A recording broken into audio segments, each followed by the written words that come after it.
So imagine you have a goal in mind. You want to get to work in the morning. I used to ask my students a question like this, is like, what? Maybe they're going to write an essay. Why are you writing the essay? Why are you in class?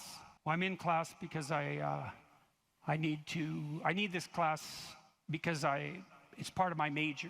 Well, why did you pick a major like that? Well, I'm interested in psychology. Well, why did you come to get a degree? Well, I think I need a degree to get a job.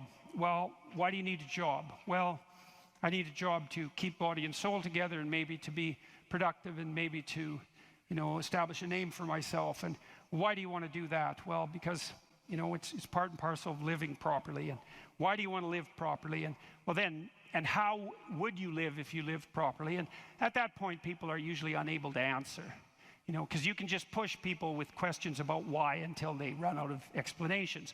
But the point is that you're always doing whatever you're doing because what you're doing is nested in a sequence of goal-directed actions. And those can be more or less sophisticated. If you're not very sophisticated at all, the nesting might be like 2 structures deep. Maybe you're, you're bored and you want to go get drunk, and why? Well, because you don't want to be bored. And if someone pushes you a little farther than that, you hit them.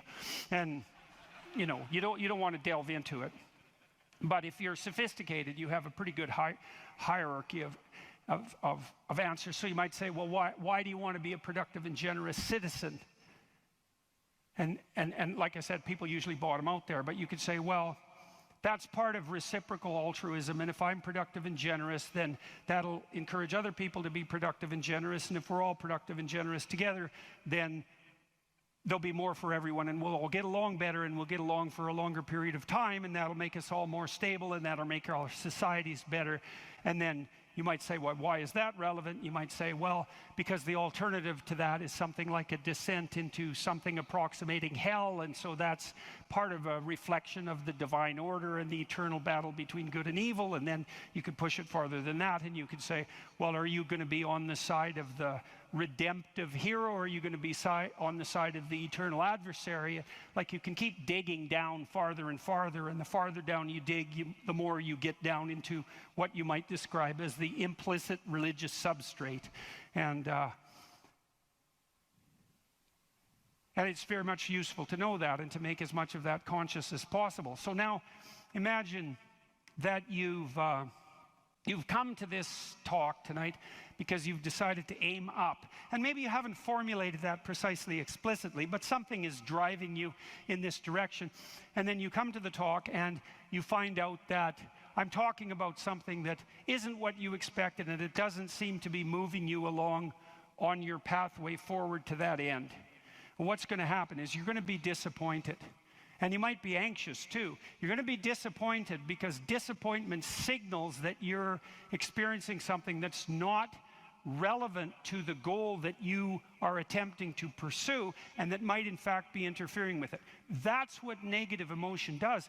And maybe if you're disappointed in what I say, that also makes you anxious because you assumed that you would come here and I would say something relevant, because you assumed that you knew who I was, and then it turned out that I didn't, and then you don't know who I am, and then you don't know what you're doing here, and then you get anxious. And the reason you get anxious is because that's what anxiety is for. It tells you when the pathway to your goal has been disrupted, so multiple pathways have now emerged. So imagine you're driving your car to work and it quits. And what happens is you get anxious. And the reason you get anxious is because, well, you were beetling along quite nicely in your world, and everything was reduced to like a unidimensional simplicity. You weren't in a car as an object, you were in a thing that took you to where you wanted to go, and it was just doing what it was supposed to be doing. tracking you along the pathway to your goal.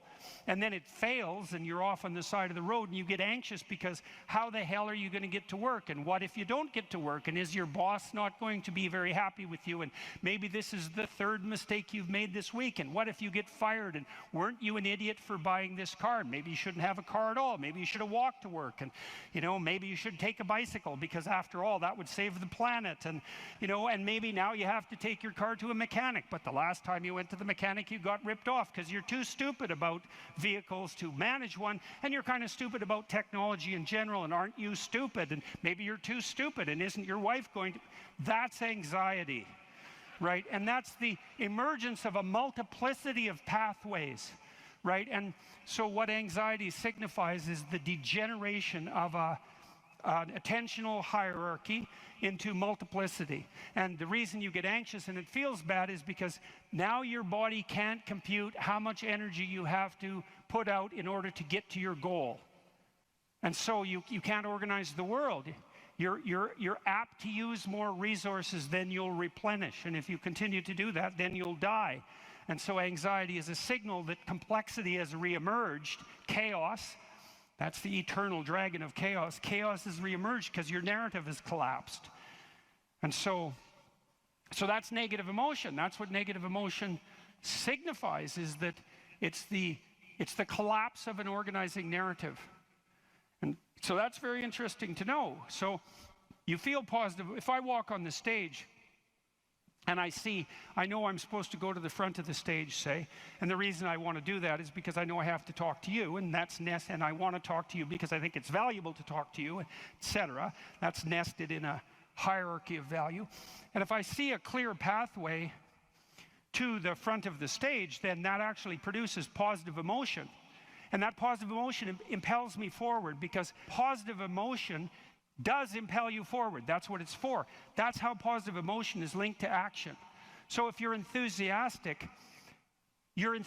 because you can see a pathway forward to a valued goal, and that enthusiasm manifests itself. This is true even neurochemically. It manifests itself as positive motivation to move forward.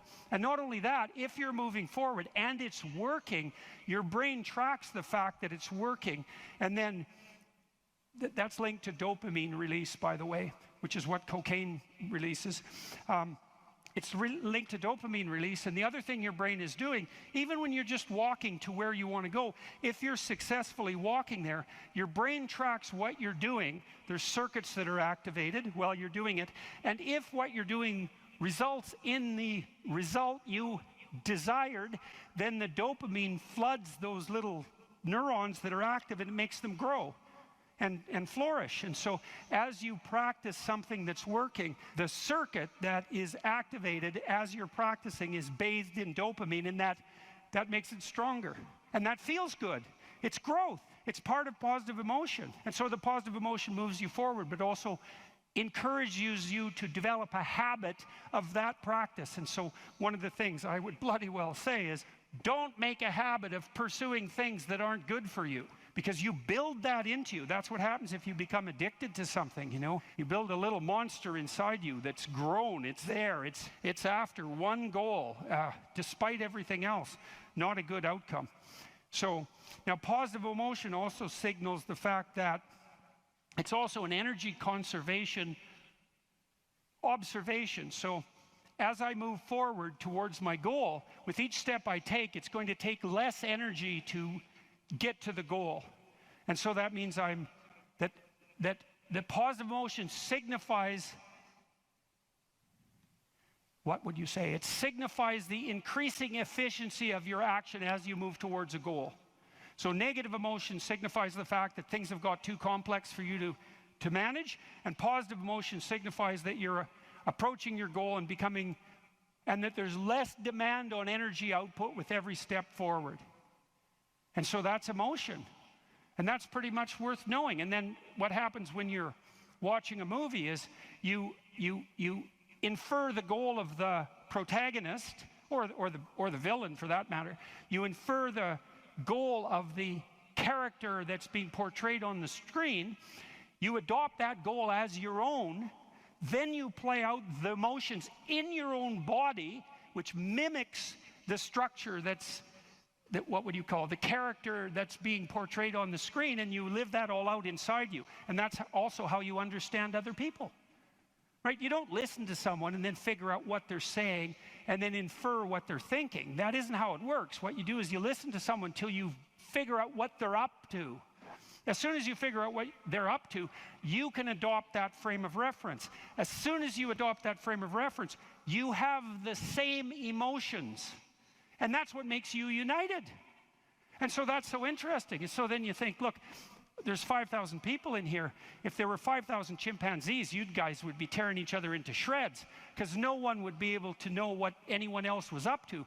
But because all of you are here paying attention to the same thing in the same way, you have virtually identical emotional states, and that means instantly your behavior is rendered predictable to one another. And there's no difference between that and peace. They're the same thing. And so what that means is that one of the predicates of a civil, productive, and peaceful society is that everyone inhabits the same narrative. And you might say, well, we don't need the same narrative. It's like, yes, we do, because if we inhabit a different narrative, then we're running emotionally in different directions, and we will not understand each other, and we will run into conflict, and that conflict can become deadly at the drop of a hat. And so it's a precondition for a civil society that everyone is united in the same narrative.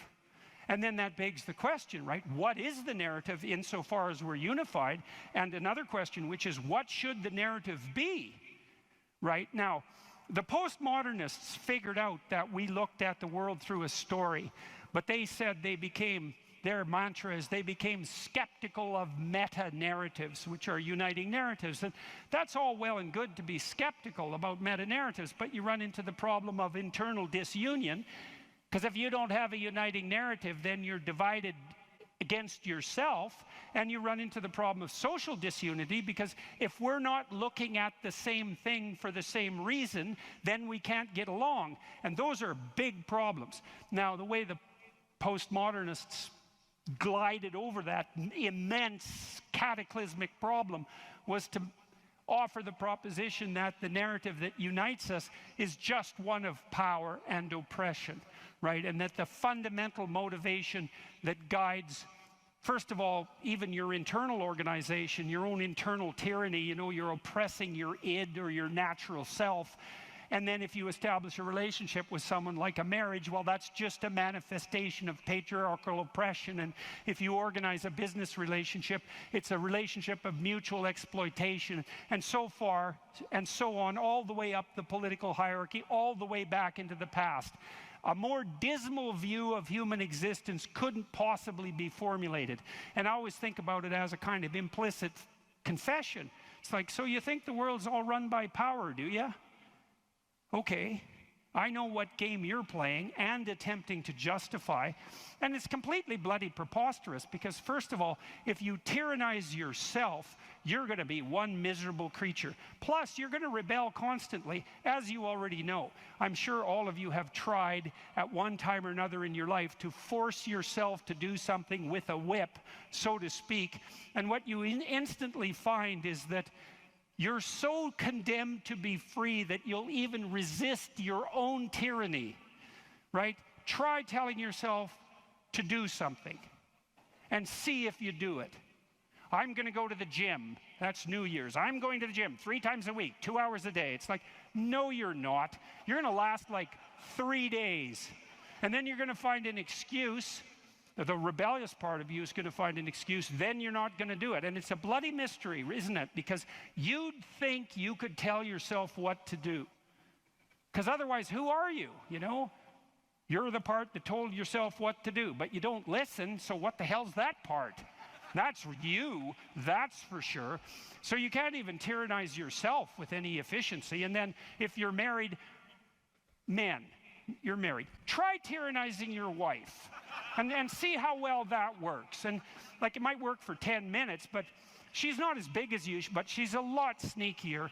And so And you have to wake up with her tomorrow morning.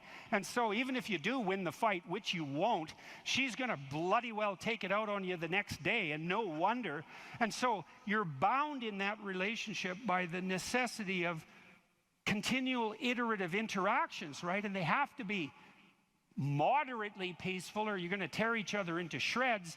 And if it's constant conflict, you're both going to just exhaust yourself and die. So how the hell is that going to work? So it has to be at least mutually reinforcing. And maybe if you really got it together well, you could interact with each other in a way that improved your interactions across time. And maybe you're wise enough so that if you were on that track, the way you would experience that in the moment would be as exactly the kind of relationship you'd want to have with someone. And that would be something like the spirit of play and romantic love. And that would be the manifestation of an instinct that orients you across time properly in a relationship in the moment. And that's such a wonderful thing to know, right? That instinct for play and romantic love might be the voice of the wisest instinct you have, the deepest orientation to meaning that you have. You know, because there's nothing more delightful in a marriage or in a family, if you have children, than to be able to engage in something like voluntary play. And you know, if you could have the world set up the way you would want it to, if you had any sense, wouldn't it be something if mostly what you did was something akin to play? And that's equivalent. Christ in the Gospel says, know that unless you become like a little child, you'll never enter the kingdom of heaven. And what does that mean? It means to rediscover that intense immersion in life and that capacity for play that characterized us all as children that we can't maintain because we have to mature, but that we could rediscover as adults if we were sufficiently wise and careful. And so, and then, you know, if you have friends, it's like, well, you tyrannize your friends? Well, then you don't have friends. You're just a bully with henchmen. And as soon as you stumble, they're going to stab you in the back because you surrounded yourself with craven psychopaths. They're just going to wait for the moment to take you out. That's not a friendship, obviously. And if you're running a business, and those of you who've run businesses who have a clue know this is true, it's like, what happens if you rip off your customers? Well, you can get away with it once or twice, but word gets around in no time flat, and then you're just done and bitter and resentful because your idiot machinations didn't work. But if you engage in fair trade and you're reliable and you deliver what you promised and you're half decently good to your employees and the people that you work for, then they're going to be pleased with you, and they're going to come back and they're going to talk to their friends about how well you did, and you're going to flourish. And none of that's arbitrary. You know, that's all guided by the manifestation of a certain form of attentional priority, right? You go to your customer's house, maybe you're a plumber, and the first thing you do is you listen to their damn problem. And so at least you have enough sense to engage in dialogos, right? You actually want to hear what the problem is, and then you actually want to solve it. And if you do that with some diligence, they're going to be pleased with you because they don't want sewage all over the rug. And so your interests are aligned, and if you offer what you promise, then you're going to evoke positive emotion in them and quell their anxiety, and that's exactly the service that you're offering. And so that means you're acting out the proper story. You're productive and generous and honest, and there's nothing arbitrary about that as a ethos that unites you internally and that also makes it possible for you to exist in a peaceful and productive society.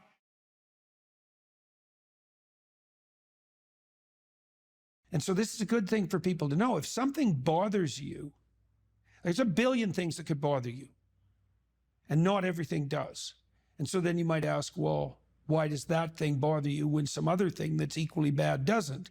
And as far as I can tell, the answer to that is because if it bothers you, that's your problem. And you might think, I don't want to have a problem. It's like, that's because you don't know that problems and opportunities are the same thing. So if a problem's crying out to you, then it could well be that your proper destiny is to address that problem, in which case it's an immense opportunity. And you saw that, exactly that. Oh, look, there's an absence in the marketplace. Well, that's a good discovery, an absence in the marketplace, especially if you're right.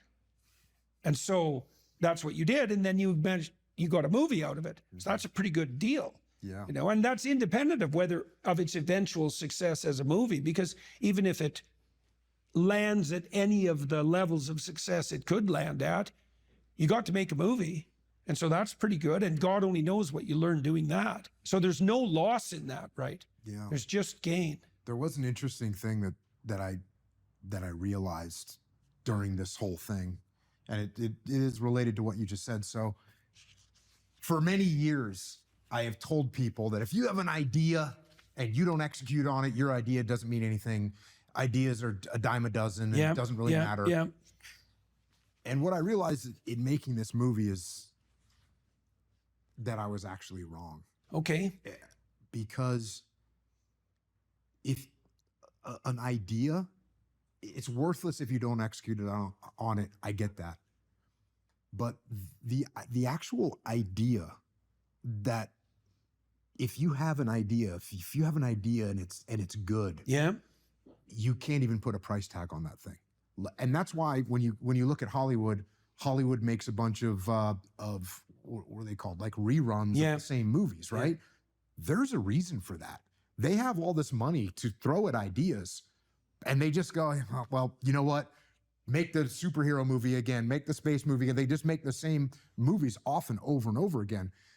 And I realized that these, if you have a really good idea, you have to execute on it. You have to do something with it, because if you don't, it's like a mortal sin not to execute on a good. Well, it's a revelation, a good idea. It's a gift. It's and grace. Where does it come from? That's why I was kind of very That's curious when you exactly said that, right. because I know the answer to that. I look at it like, they know what molecules are in an amoeba, right? Yeah. We know what chemicals and we know what's in it, but we can't make an amoeba. We can't make something alive. And just like in a movie or a book or a song, they know, you go to Nashville, they know what notes make a hit song, but they can't just produce a hit song. They can put all the chemicals in there, but they can't bring it to life. And so there is, just like there's something special about life, there's a spark that we don't understand. We can't fabricate it. We cannot fabricate that spark in life. And we can't, as far as I can tell, we can't fabricate that spark of an idea. Okay, so there's a bunch of things that come off that. So one of the things I realized, so I've done a lot of lecturing again this year. I don't know how many different cities we went to, 60 or 70, over the last 8 months, maybe more than that, a lot. And I have a chance to develop my ideas every night. One of the things I came to understand more clearly was, this is a very cool thing, and it's relevant to what you just said, is that the spirit of your aim, you could say, answers your prayers or informs your thoughts. And it has to be that way, because thought is a navigation tool, right? You set an aim, and then your perceptions line up so you can see your way forward, but your thoughts and your emotions also aid that, because you want to get there, let's say. And then the methods by which you might advance come to mind because you've set your aim. Okay, so we can take this apart in this idea that came to you. It's like you wanted to serve your children. Okay, you wanted to serve them in a manner that was better than what was being served to them. You wanted to serve them in a manner that would help them develop in this adventurous way. So that was your goal, your aim, when you went to the library. And then what happened was there was a mismatch between what you discovered and your aim. And so now that constitutes a problem, but it also constitutes an opportunity, right? Because now you see that if your aim was correct and there's a void, well, then that's a moral problem even. Okay, so now if it's a moral problem because your aim was right and the mechanisms for that aim to be manifested aren't available, well, then that's a genuine gap and it needs to be addressed. And if you figure that out, it's your moral responsibility to do something about it. But it's also your great opportunity. Okay, so there's that. So that's what you're serving. If your aim is correct and true, and you have a revelation in relationship to that aim, and you don't act on it, you've thrown away the pathway to that aim, and you've betrayed it. That's not a good idea. But even more concretely, one of the things my wife has really learned to do in the last 2 years, she started to write and she started to speak publicly because she introduces me and talks for about 10 minutes. And she's learned during our discussions, our private discussions, let's say, if an idea emerges, she writes it down right away. no matter what we're doing, right? The idea comes, you write that thing down because it's a gift and God only knows what it's worth. You know, you could have a good idea now and then. It might be a good idea that changes your whole life. And you could have that idea and be casual enough to forget it. And that was that. And then you'd wonder why you never got anywhere. It's like, well, you had a gift and you didn't. And then there's another issue too, is the things that meet with reward grow. That's a neurological truth. That's how large language models are trained. They're trained with reinforcement. The closer they get to the target, the more weight is put on that response. So it's literally reward that trains large language models to match to target. Well, if you have a bit of a creative spark and and ideas are being revealed to you in concordance with your aim, and then you don't act on those, you punish them. You punish the source of the ideas. Just like demoralizing a kid. Like if a kid comes to you with ideas and every time they come, you say, oh, that's stupid, or what the hell do you know? Or you say, I'm going to do something about that, and then you don't. That kid will stop coming to you with ideas. And people do that to themselves all the time. Yep. And so you even have an obligation to you can watch this, you know. This is what I've been trying to teach people too, is if you want to improve your life, it's like, well, set that as an aim. I'd like things to be better. And then ask, what could I actually do that would move me somewhat in that direction? You'll get an answer. That's a good way to pray. That's a good way to pray. And I've experienced two things here, and these are like the opposite ends of the spectrum. And this is, I think, a very positive thing for people to hear. If I was a young person, I would really like to hear this. So there are going to be times like you're talking about with your wife where all of a sudden from nowhere, or from somewhere, but somewhere that we don't know and understand, all of a sudden there's an idea there. The source of all revelation. It shows up. Yeah. It shows up. I've had that happen to me where it's like, boom, I wrote a book called Mikey and the Dragons. That came just boom. I just instantly had this idea. Boom, I wrote the book. Yeah. And I remember when I was an English major in college, and some of the old poets, they would claim that, you know, they just wrote this first, you know, the first draft, that was it. It was one draft, one shot. And there was sort of rumors about these that's not really happened. They found their notes. They'd written a bunch of drafts. But sometimes it's true. Sometimes you will get that inspiration, it'll come and boom, you're done. Yeah. So you can sit around and wait for that. I don't recommend waiting for that, though. It may or may not come. Yeah. We can't control that. The other side of the spectrum, which I've also had this happen to me, and my silly term that I came up with for it is squeezing your brain. You have to like squeeze your brain and squeeze something out of it.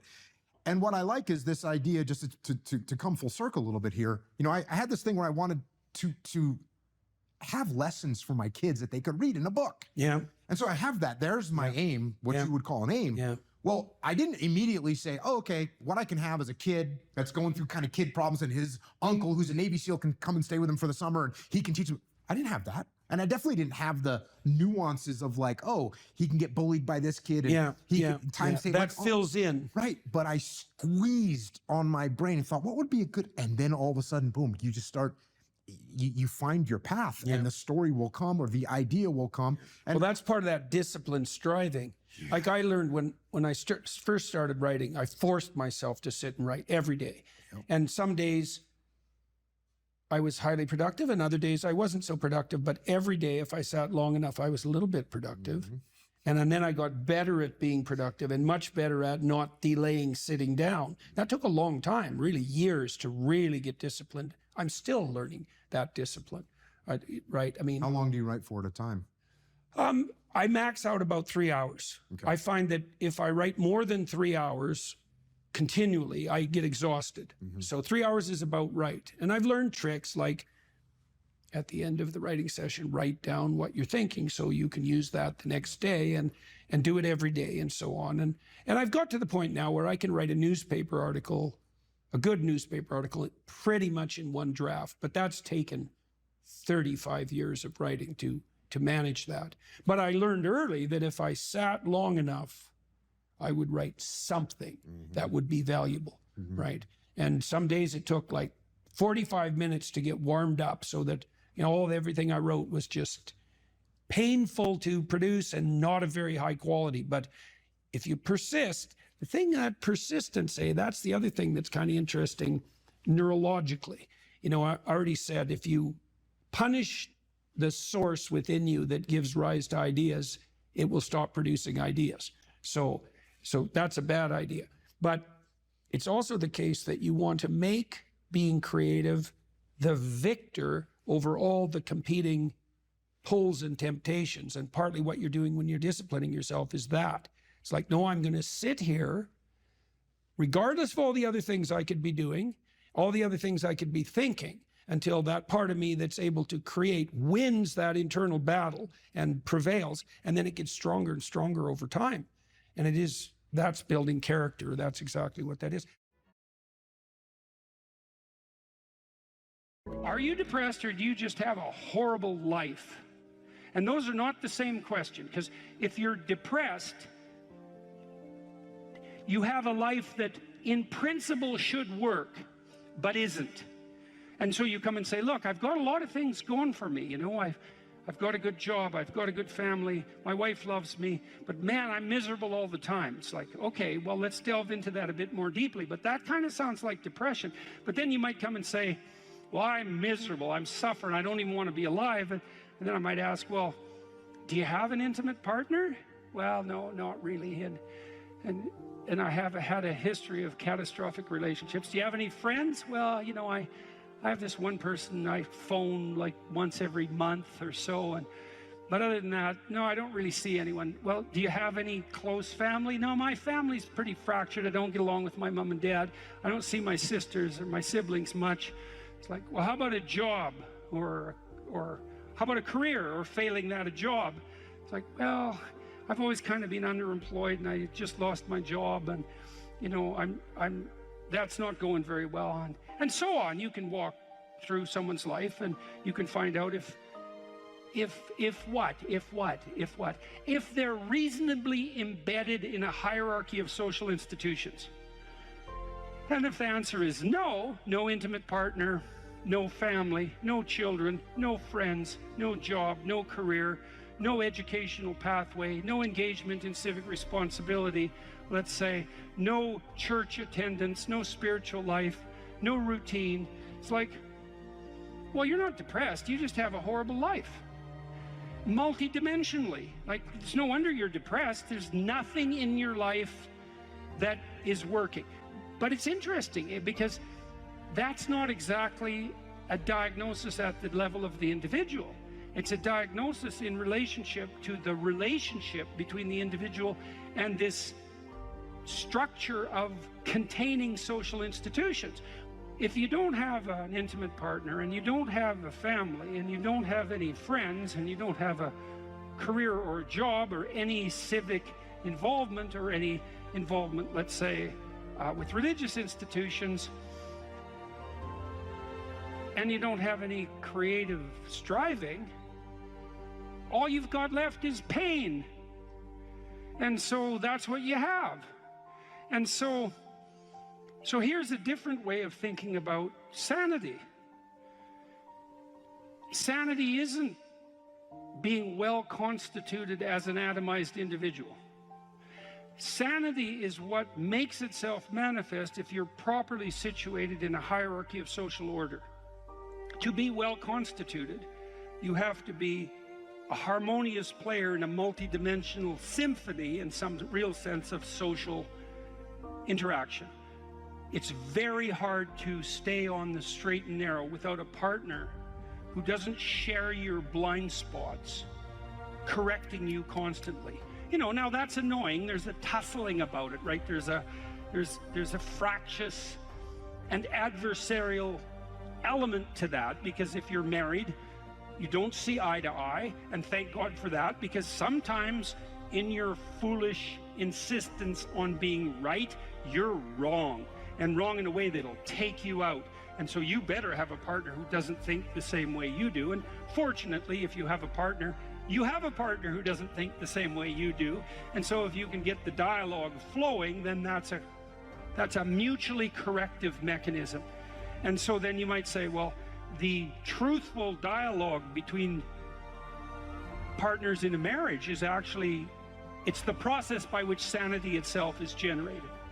And I mean technically, it's like you're too complex to regulate yourself, period.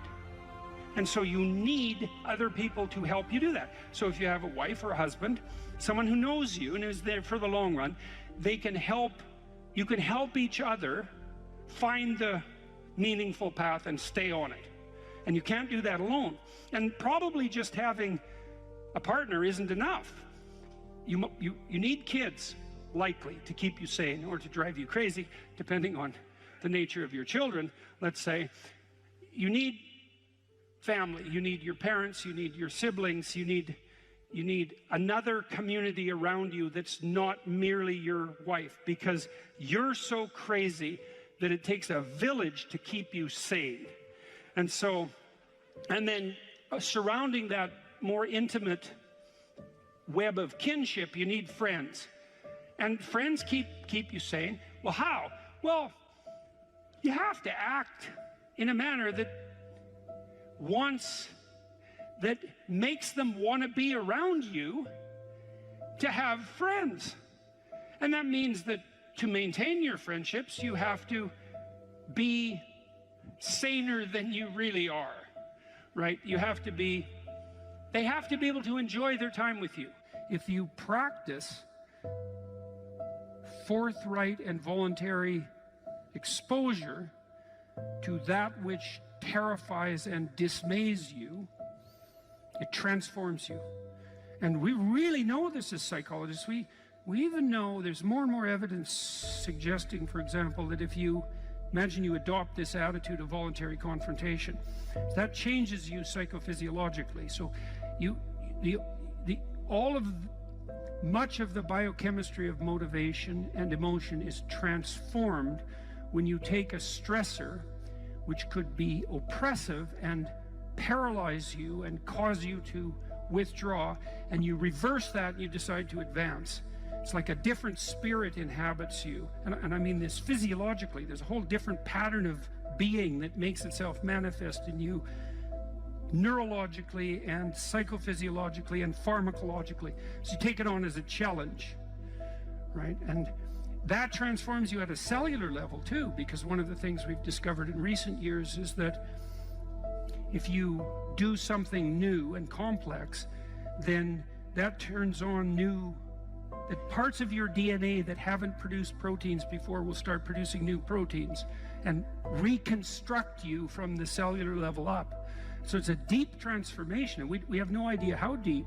And again, you could ask yourself, if you didn't withdraw in fear from anything from everything that life threw at you, who could you become? And I would say that's the central religious question in some real deep sense. You know, are more things thrown at us than we can manage? Well, that's a tricky question, because pretty dreadful things are thrown our way. And you might say, well, that's just presents an insuperable barrier to progress. That's not very helpful, because you're alive, here you are, you got these problems to contend with, and if it's an impossible task, then how could you be anything but hopeless and desperate? But then you think, well, wait a second, how would things transform if I took this on as a voluntary adventure, you know, regardless of its scope? And the scope would include unjust suffering, death, and hell. And that's not just some religious or metaphysical vision. It's like, no, you're actually going to have to contend with that in your life, in whatever way those things make themselves manifest to you personally. That's coming, man. And so maybe you better get prepared. And then the question might be, well, what would happen if you got prepared? And the answer might be, you'd be prepared. And I think the religious enterprise in its deepest sense is that process of preparation.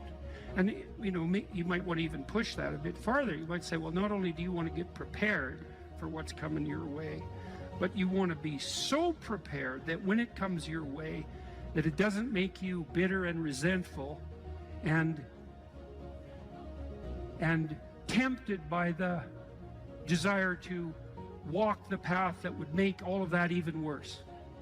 And so you might say, well, if you could really face up to what you need to face up to, not only could you turn yourself into someone that could bear the catastrophe of life and exposure to hell, but maybe you could turn yourself into someone who would still do good even while facing those things. And that's a pretty noble goal.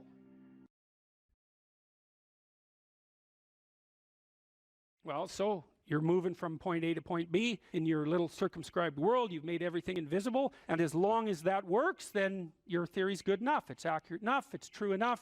You're in your little paradise. But if something comes up and objects, well, that's where your character is tested fundamentally. That's the character test. It's like, what do you do with messages of error? And that's a tricky issue. Okay, so here's a solution to that. Here's what not to do. I am a bad person. I got to see myself. I'm a bad person. I might as well just go jump off the bridge. It's like, no, that's not good, because what that means is that every time you try to learn something, you're going to make a mistake, because what do you know? So you're going to make mistakes. And if the rule is every time you make a mistake, you're going to go jump off the bridge, then that's not a useful problem-solving strategy. And so when you make a mistake, you don't get to beat yourself to death with a club. It's a bad strategy, and you'll have your internal tyrant in there who's perfectly happy about doing that. That's the, overactive superego that Freud talked about. Maybe it came to you via a parent who was too authoritarian, or a grandparent, or maybe it's just you because you're disagreeable and neurotic, and so you'll take or hyper-conscientious. You'll take yourself apart. Well, you've got a problem. Something has objected to you. Then the question is, well, what does that mean? Well, maybe you're not looking at the world right. Maybe your goals are wrong. Maybe you're not acting properly. It's okay. So the question that arises when an obstacle emerges is, which part of this structure needs attention? And the first answer can't be all of it, which is why when you're arguing with someone in an intimate relationship and you're angry at them and you want to win, which is a big mistake, you want to win, you say, well, this is what you're like. Here's another 10 examples of how you've done that in the past, and I can enumerate more of them if you'd like. And so that's actually what you're like, and I've tried fixing you and it didn't work, and so it looks like you're going to be like that up into the future, and you're basically saying to them, well, you're a bad person, and the only thing they can do is either collapse or punch you. And punching you is actually better than collapsing. You know what I mean? It's such a counterproductive way of arguing. You don't leave the person any out. And so maybe, well, they're civilized, so it doesn't get physical. Well, maybe that's good and maybe it isn't. But then they end up either really not happy with you in a way that they will manifest the first possible opportunity they get, or they have to go off in the corner and cringe. It's like, great, you won. It's like now your partner's either hates you or is cringing. It's great. That's a real good victory, man.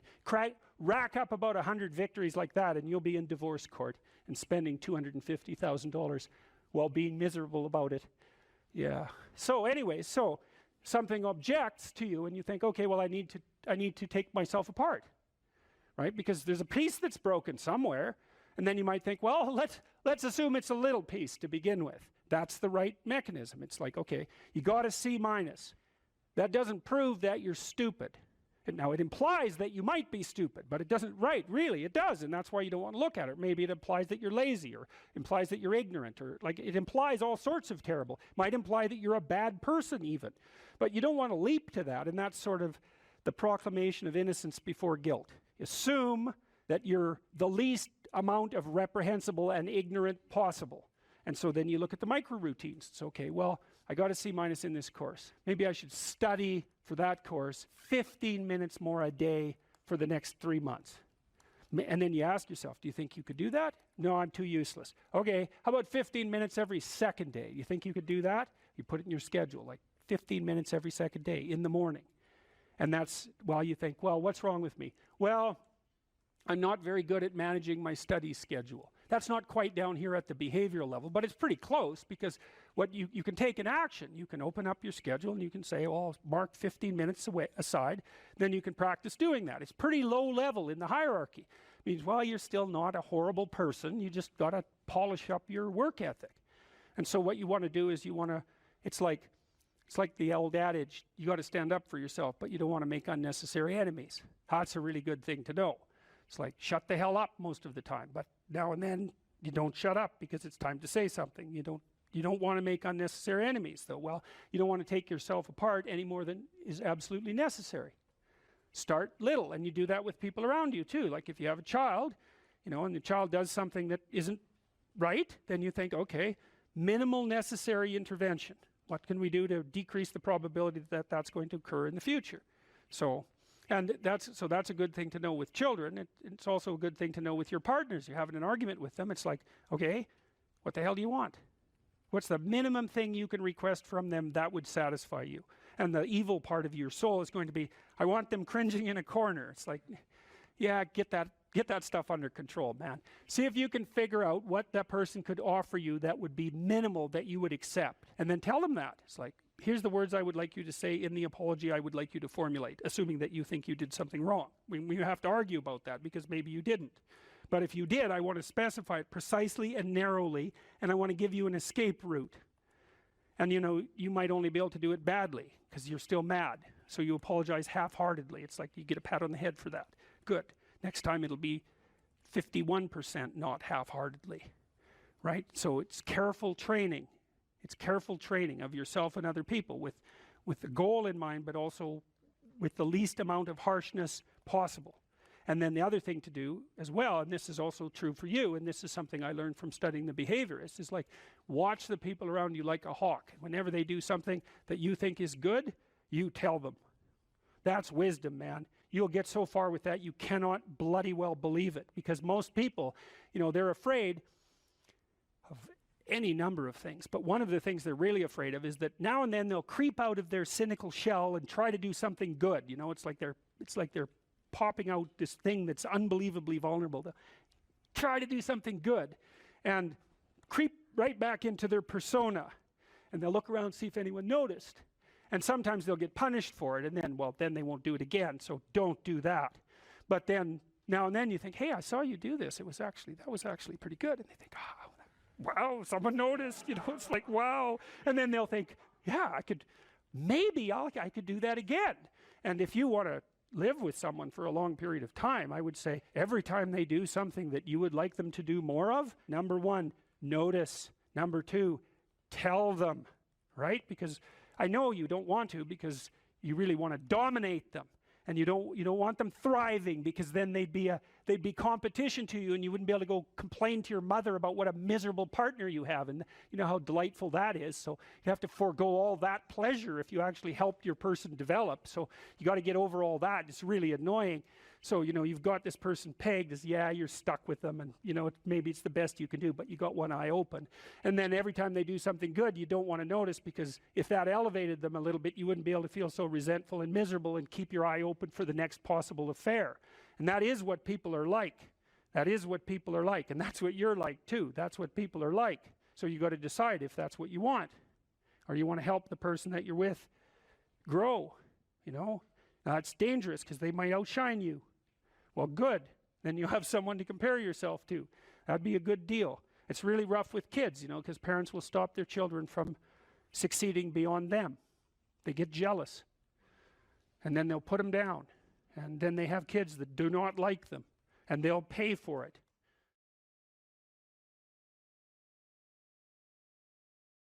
If you encounter an entity and you can map it at every single level of your value hierarchy, then it's known. You know how to interact with it at a micro level, and you know what its implications are for every other level of your conceptual being. You know what its implications are for the future. Like, you know exactly how to deal with that thing. It's mapped at every single level. There's other things that are only mapped at one level and not at others. So maybe, you know, you like the mouse, we'll say, for the child who's never seen a mouse, it's like it shares some commonalities with objects that the child is familiar with. But there's sufficient novelty so that it's also contaminated with the unknown. And that makes the child basically alert, semi-startled and alert. Now, the child will immediately refer to an adult. It's a technical term, actually. They'll look at the adult's face, because the adult's face will broadcast the motivational and affective significance of that event. And so the child looks, references, and then reads off the face, and of course the speech and the bodily actions. exactly what that thing signifies, you know, and then if the person that they're looking at jumps up on the table and screams, then that's one set of meanings, which is, God, this thing is magical, it's only this big, and look at what effect it has on, you know, my aunt, for the sake of argument, who's, you know, a pretty competent preacher, as far as I can tell, being 2 years old, you know, and then if she just dismisses it, you know, her actions are going to determine the meaning of that phenomenon. So that's how the transformation of the semi-known thing into the more known thing occurs. It occurs almost always in a social context. You can explore things by yourself, but you rarely actually do that by yourself. It's almost always you plugged into a social apparatus, you know. So you might be doing the specific investigating, but the social apparatus is around you so that you can confer with it, and it also shapes the way that you're going to interact with that specific thing. Okay, so the unknown, that's generally, the unknown that you encounter, that's generally characterized using feminine symbolism. And I think the reason for that, there's a bunch of reasons, and we've talked about many of them. One reason is because females do the sexual selection in human beings, and so they act as the face of nature. Another reason is that you can think of new possibility always emerging out of the non-cultural background in some sense, you know. So, for example, let's say that we send an expedition to Mars, and we're gathering new information as a consequence. The reason we're gathering new information is because we've gone out past the domain of our knowledge, in a sense, and we're interacting with something new. And in that interaction, new information is generated. Now, you can say that it's partly the act of the perceiver that's generating the new information, and you could say that it's partly the act of the culture, because we send robots to Mars, let's say, which is very, very difficult. So the culture goes there, but the individuals are observing. So the individuals are buttressed by the culture, but they're generating information because they're somewhere truly new. And so the information, you know, the unknown is a constant source of new information. So it's the place that gives birth to new information. And so that's another part of the reason that it seems to be symbolized in feminine form. You know, I'm just taking this in some sense as an empirical fact. I've looked at, it looks like that's how these stories work. And so I'd be trying to puzzle out why exactly that would be the case. You know, I also think it's the case that we tend to look at the world from a social cognitive perspective, right? We filter it through a social cognitive biological apparatus. And so we're very likely to see things in character form, and characters have sexes. And so that's going to happen. And then the attributes of femininity or the attributes of masculinity that get used as symbolic reference, in some sense, there's an arbitrariness about it. So, for example, for the Egyptians, you know, usually you have a sky god, but they had a sky goddess. Now, she generally represents the night sky, which is not exactly the same thing as the day sky. But, you know, you have to, it's so tricky because you have to look at the relationships between the characters in order to decide what all of them mean. And that shifts a little bit from story to story. So this is what would you say? It's an approximation of the underlying structure, but there's a fair bit of variance in it, just like there's variation in stories. So, well, the feminine element has a destructive element and a creative aspect. And you can see that people characterize their environments in that way. So, for example, you can map on environmental beliefs onto this structure. You can say that the environmentalist portrays nature as positive, portrays culture as negative, and portrays the individual as negative. And the basic story is rampaging individual as member of rapacious culture invading the pristine landscape of beautiful Mother Nature. Now, the thing about that story is it's true. The problem with the story is it's half true.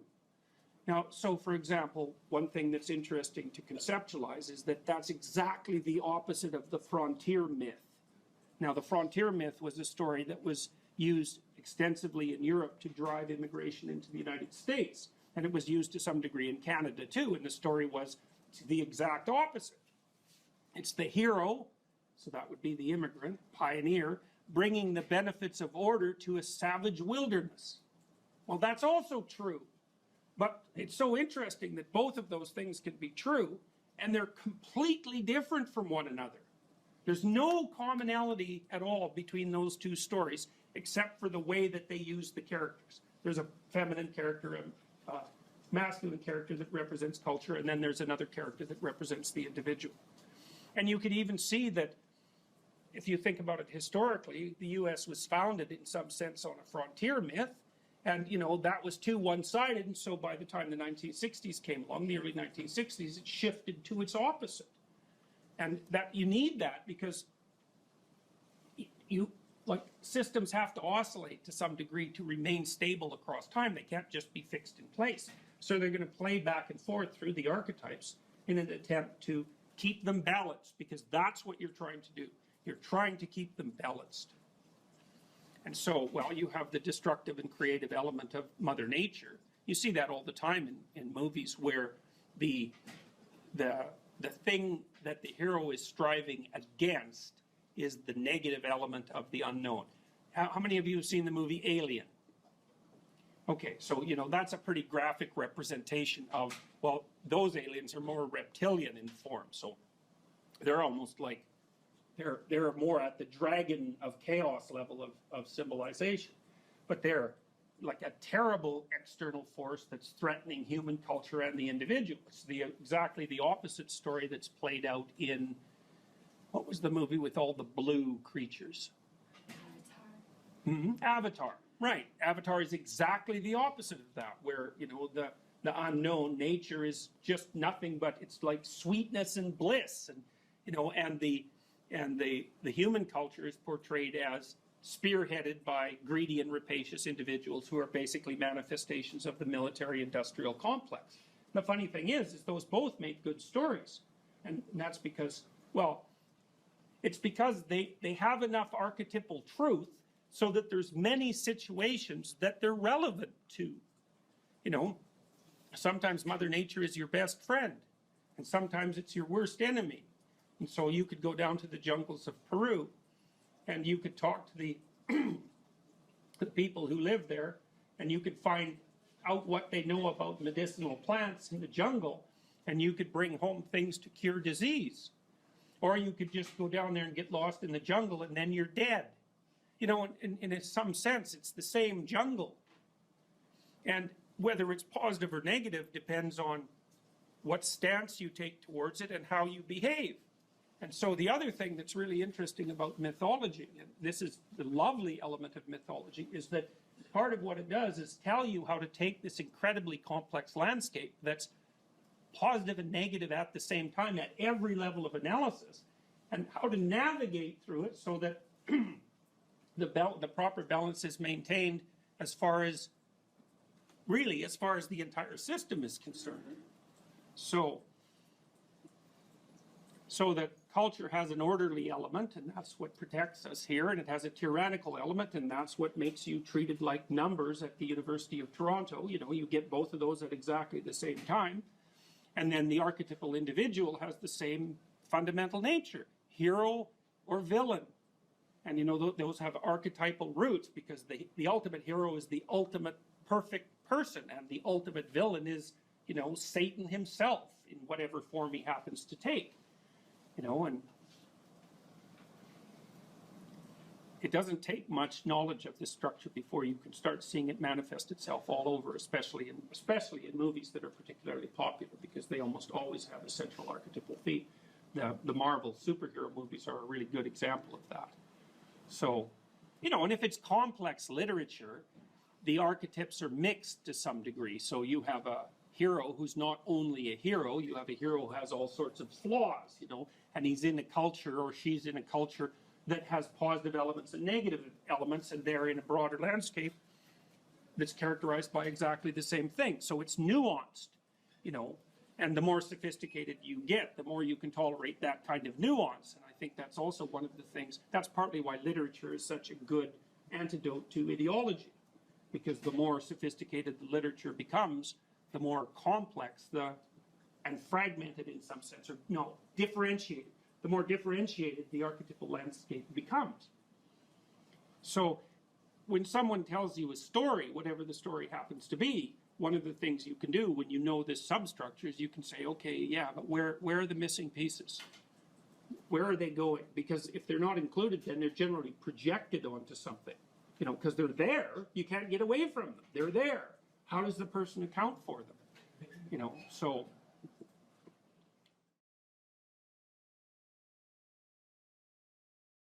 What I learned to do, I think, was to stop saying things that made me weak. I mean, I'm still trying to do that because I'm always feeling when I talk whether or not the words that I'm saying are either making me align or making me come apart. I think alignment is the right way of conceptualizing it, because I think if you say things that are as true as you can say them, let's say, then they come out of the depths inside of you.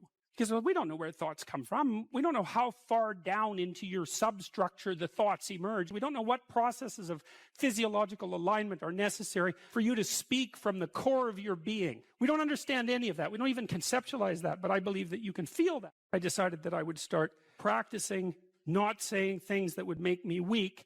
And what happened was that I had to stop saying almost everything that I was saying. I would say 95% of it. It's a hell of a shock to wake up and realize that, you know, and you might think, well, do you really want all of that to burn off? It's like, well, there's nothing left but a little husk, 5% of you. It's like, well, if that 5% is solid, then maybe that's exactly what you want to have happen. The issue is there are times in your life where you know that the thing that you're saying is not true. It's a deception. It's a lie of some sort, and you're using it to manipulate yourself or another person or the world. And you're also possessed, fully possessed of the idea that you can get away with it.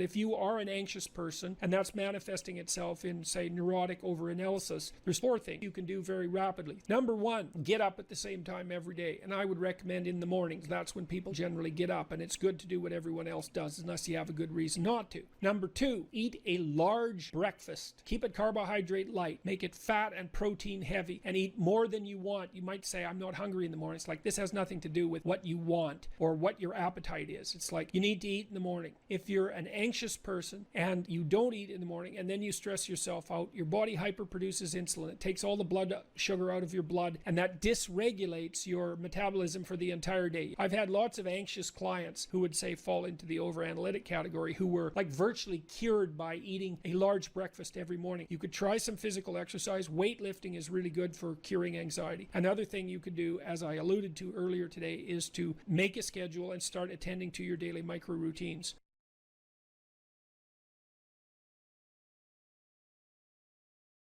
If you're thinking about your past, what it means is you haven't analyzed the causal chains. Because you might say, well, why do you remember your past? Well, you might say, well, it's in order to have an objective, record of the past. It's like, it has nothing to do with that. There's only one reason you remember the past, and that's to be prepared for the future. That's why you remember the past.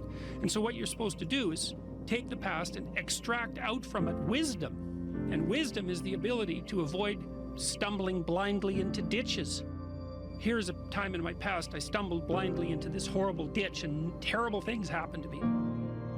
You need to take that apart. You need to figure out, how was it that events conspired with your participation, voluntarily or involuntarily, so that that terrible consequence emerged. You need to know why that happened and how you could react differently in that situation. And as soon as you do that, your brain will leave it alone. It won't obsess you about it anymore, because the anxiety-producing parts of your brain are basically trying to tell you where there are obstacles in your environment.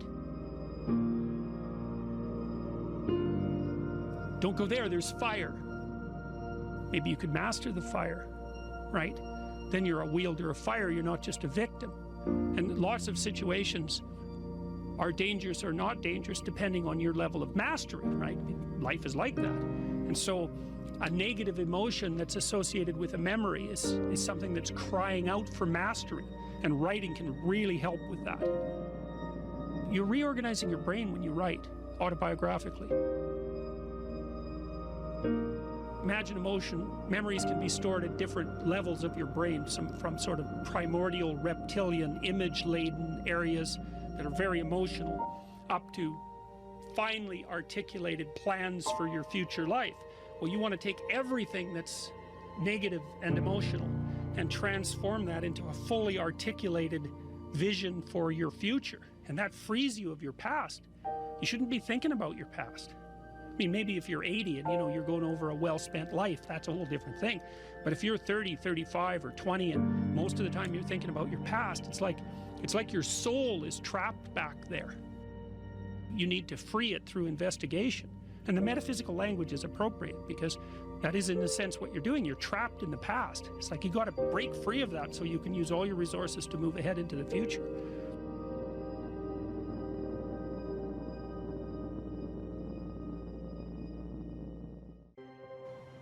Imagine someone that you treat well, that you love. Then try to treat yourself that way. You got to detach from yourself a bit. You got to think, okay, well, I'm a person among other people, and I deserve at least as much respect as a person among other people, and I should be trying to help myself across time. And instead of being self-contemptuous and self-destructive, I need to take care of myself as if I'm potentially valuable, and to lay out my life that way.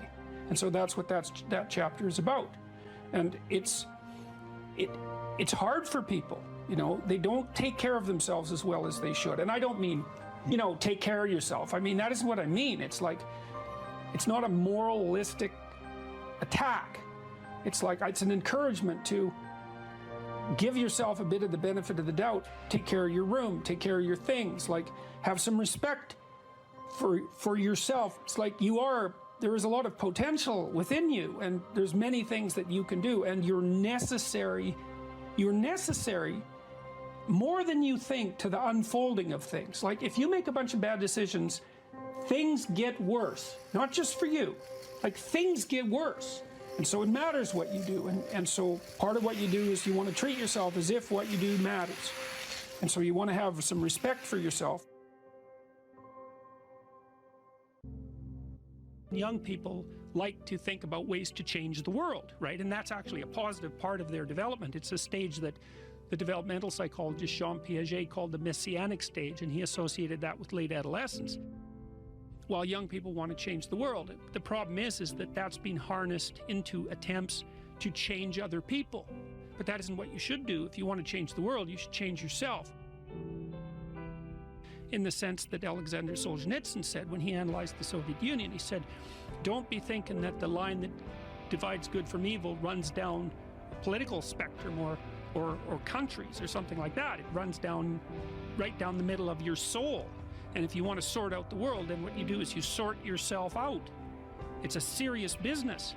They say it's more difficult to rule yourself than to rule a city, because you're complicated and there are horrible monsters inside of you that need to be tamed and to be brought into alignment and submission so that you can be a powerful and useful person. And instead of rushing out there to change the world by changing other bad people, that they should look inward and sort themselves out properly. And if you have a memory that's more than 18 months old, approximately, and when you pull that memory up to mind, if you still have an emotional reaction, that means you haven't fully articulated the memory. You haven't analyzed it causally.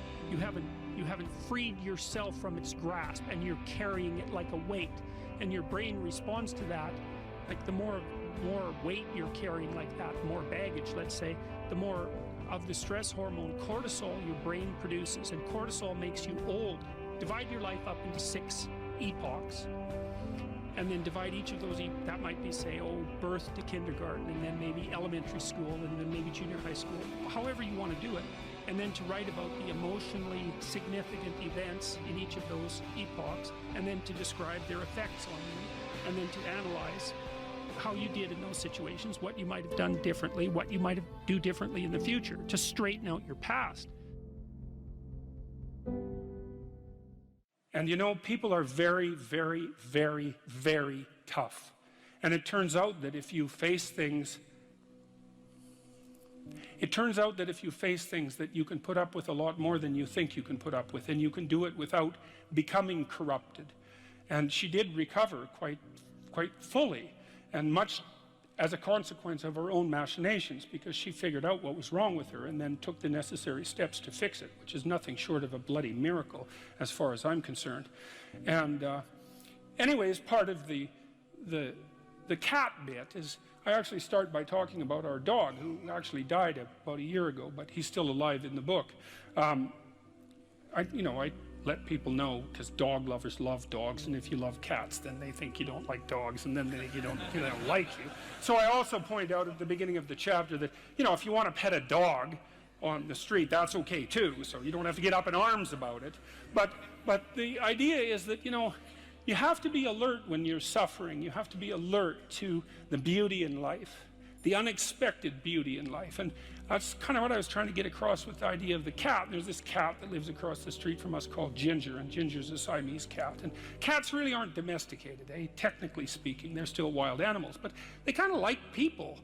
God only knows why, but they do, And so Ginger will come wandering over, and our dog looks at her, but they're friends, and she rolls over on his back, and Seiko used to, nose her a bit, and then she'd kind of mosey over and let you pet her if she was feeling like it that day. And, you have to look for that little bit of sparkling crystal in the darkness when things are bad. You have to look and see where things are still beautiful and where there's still something that's sustaining. And, you narrow your time frame and you be grateful for what you have, and that can get you through some very dark times, and maybe even successfully if you're lucky. But even if unsuccessfully, then maybe it's only tragic and not absolute hell.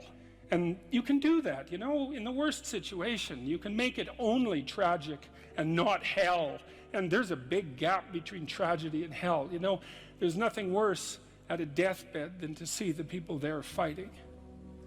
The death is bad enough, but you can take that, as terrible as it is, and make it into something that's absolutely unbearable. And maybe I think, and this is sort of what I closed the book with, this idea is that if we didn't all attempt to make terrible things even worse than they are, then maybe we could tolerate the terrible things that we have to put up with in order to exist, and maybe we could make the world into a better place, and it's what we should be doing and what we could be doing, because we don't have anything better to do. And that's what the book is about. And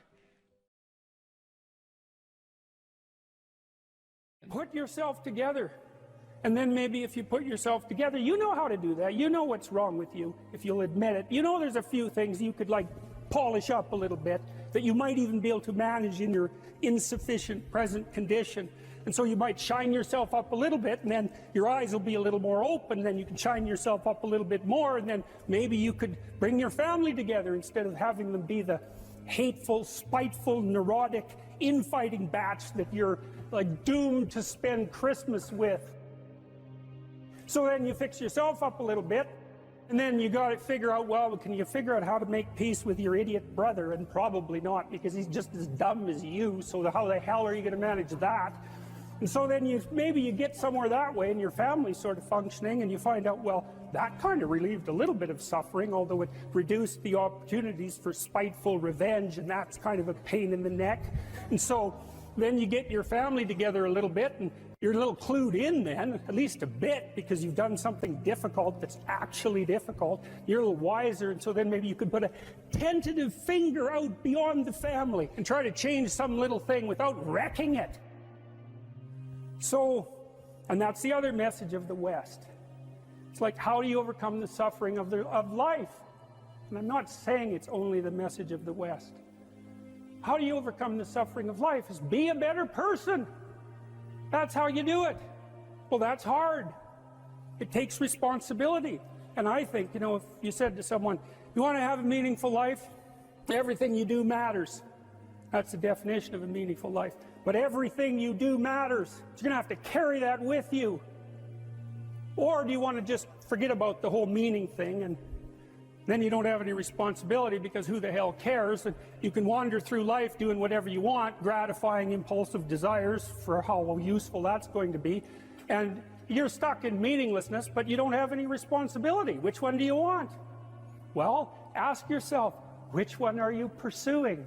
And you'll find very rapidly that it isn't the majority of your soul that's pursuing the whole meaning thing, because, well, look what you have to do that. You have to take on the fact that life is suffering. You have to put yourself together in the face of that. Well, that's hard. Christ, it's amazing people can even do it. I'm stunned every day when I go outside and it isn't a riot with everything burning. There's all these ruined people out there. They've got problems like you can't believe. Off they go to work and do things they don't even like, and look, the lights are on. It's a miracle, and we're so ungrateful. College students, the postmodern types, they're so ungrateful. You know, they don't know that they're surrounded by just a bloody miracle. It's a miracle that all this stuff works, that all you crazy chimpanzees that don't know each other can sit in the same room for 2 hours sweltering away without tearing each other apart, because that's what chimps do. Anyways, so I got to the bottom of some things, at least as far as I can tell, so I told you what the bottom is, and then I got this idea about what you might do about it, which isn't my idea. It's an old idea. It's far older than Christianity. It's old. It's the oldest story of mankind. Get yourself together. Transcend your suffering. See if you can be some kind of hero. Make the suffering in the world less. Well, that's the way forward, as far as I can tell, if there is any way forward. Live without it. Assuming you want to get better, there's usually something you can figure out that would constitute a step towards some sort of concrete goal. And my presumption, it's a behavioral presumption fundamentally, is that small accruing gains that repeat are unbelievably powerful. You can tyrannize yourself into doing things, but I wouldn't recommend it. What I would recommend instead is that you ask yourself what you're willing to do. It's a really effective technique. It's like a meditative technique. So, for example, you can get up in the morning and you can think, well, you know, I'd like to have a good day today, so I'd like to go to bed tonight without feeling guilty because I, didn't do some things I said I was going to do, and I'd like to have kind of an interesting day. So you've got to fulfill my responsibilities, and I want to, enjoy the day. Then you can ask yourself, well, what would I have to do in order for that to happen that I would do?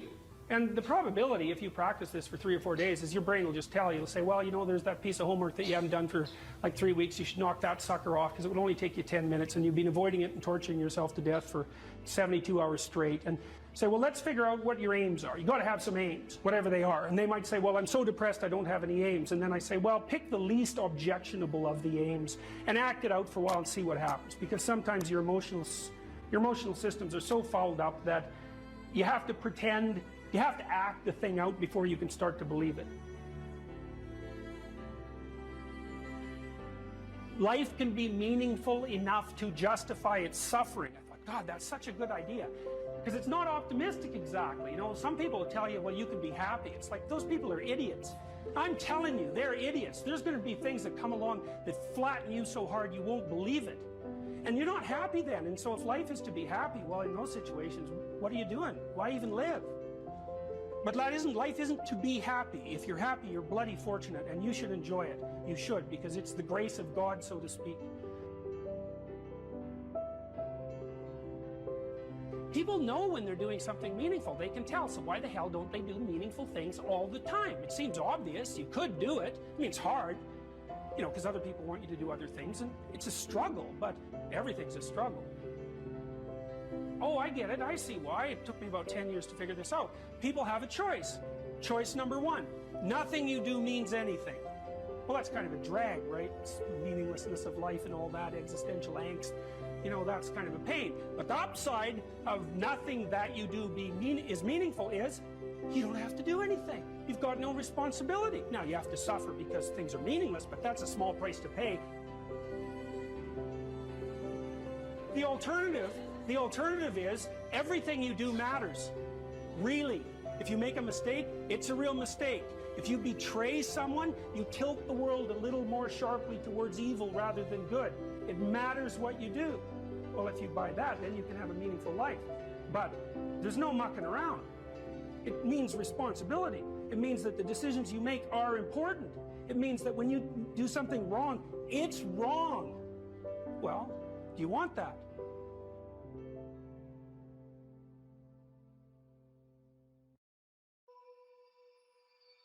We should make a very clear distinction here that often when people are embittered and resentful and feel like they're victims, it's because really awful things have happened to them. Now, not always, but often.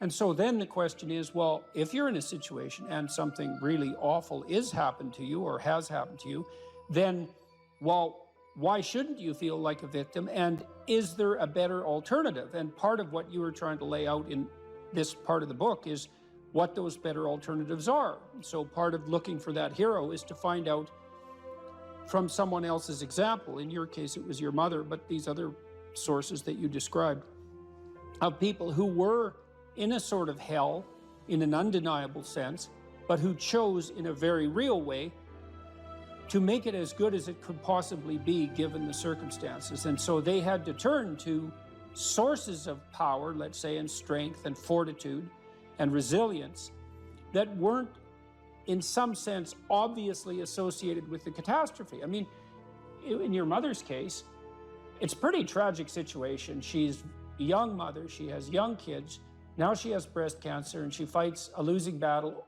over a period of 5 years. That's pretty bad. And then you have to ask yourself, given that that's obviously pretty bad, how is it even possible that someone could handle that with not only grace and courage, but the kind of grace and courage that leaves their children with an immovable sense of the ability to prevail in the face of the deepest adversity.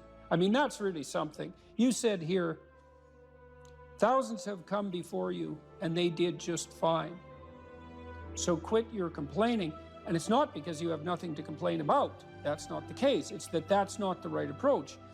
The fact is, and this is such an optimistic fact, as well as a judgment in some sense, the fact is that if someone else can do it, so can you.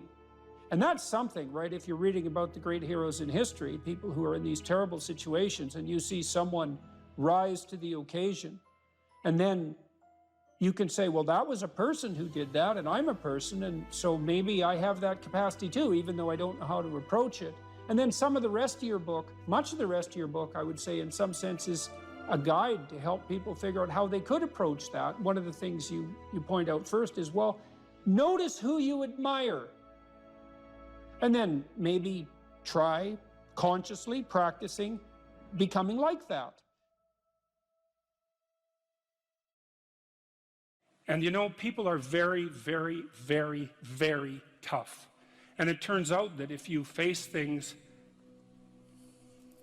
that you can put up with a lot more than you think you can put up with, and you can do it without becoming corrupted. And she did recover quite fully, and much as a consequence of her own machinations, because she figured out what was wrong with her and then took the necessary steps to fix it, which is nothing short of a bloody miracle as far as I'm concerned. And anyways, part of the cat bit is I actually start by talking about our dog, who actually died about a year ago, but he's still alive in the book. I let people know, because dog lovers love dogs, and if you love cats, then they think you don't like dogs, and then they don't like you. So I also point out at the beginning of the chapter that, if you want to pet a dog on the street, that's okay too, so you don't have to get up in arms about it. But the idea is that, you have to be alert when you're suffering. You have to be alert to the beauty in life, the unexpected beauty in life. And that's kind of what I was trying to get across with the idea of the cat. There's this cat that lives across the street from us called Ginger, and Ginger's a Siamese cat. And cats really aren't domesticated, technically speaking. They're still wild animals, but they kind of like people.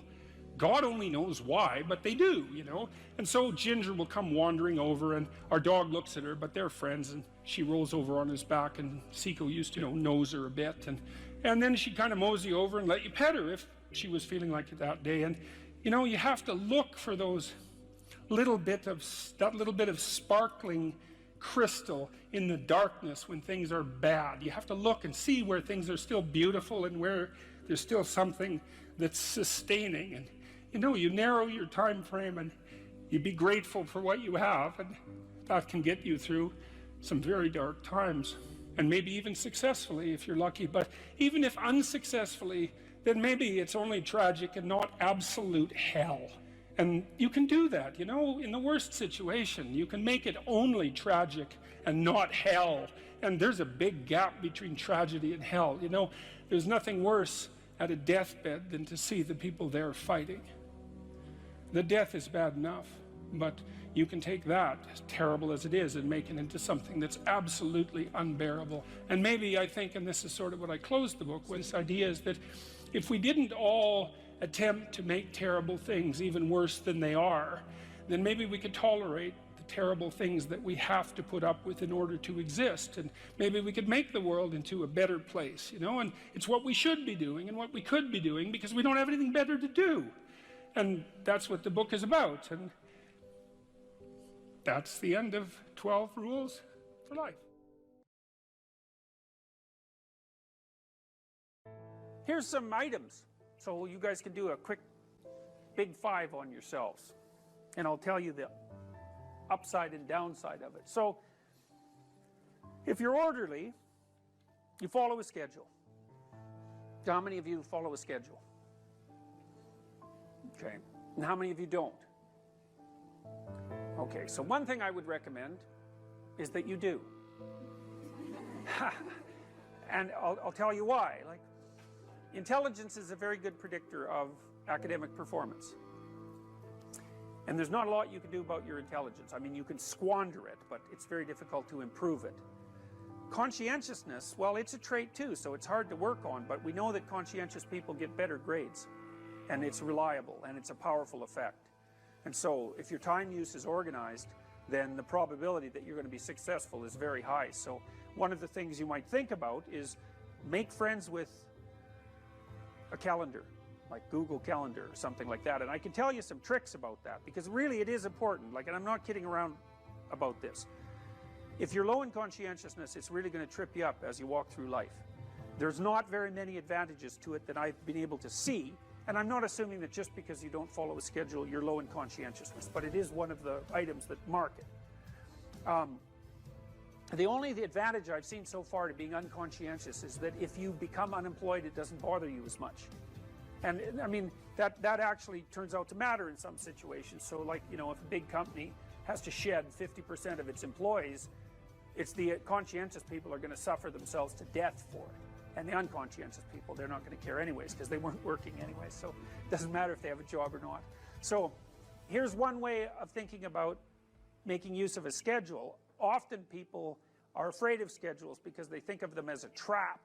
You know, you make a schedule and it's like this little prison that you have to live inside. And, you know, and all you're doing in your schedule is putting down things you have to do or should do. And so, you know, there's not a lot of fun in that. And so not only is it a trap or a prison, but it's kind of an unpleasant one. But a way to work with the schedule in a lot more sophisticated way is to think, well, I'm going to plan the next week, say, because you plan it day by day, but we'll take the week as the unit level of analysis and think, well, I'd like to plan a week I'd like to have. And then your schedule all of a sudden becomes a tool for increasing the quality of your life. And that's a whole different issue, you know, because you might think, what's the emotion that you suffer, assuming you suffer one of these emotions? If you have an essay that's due and you're not doing it, like, would you regard that as a pleasant emotion or unpleasant emotion? Okay, so do you think you can characterize the unpleasantness? Like, what kind of emotion is it? It's guilt, okay. Anything else? Frustration? Yeah, so you're sort of frustrated with yourself. Yeah, you need a slap, right? You think, I need a slap. So, okay, so guilt, anything else? Anxiety? Restlessness? So that's kind of an agitation. Yeah, it's because your body knows you should be doing something, but you know, you're not pointing it in the right direction, so it's shame? Is that reasonable? So, okay, so the reason I was asking you about that is because, you know, most of the negative emotions are associated with neuroticism, but some of them seem to be associated with conscientiousness. And the conscientious negative emotions seem to be guilt and shame, fundamentally.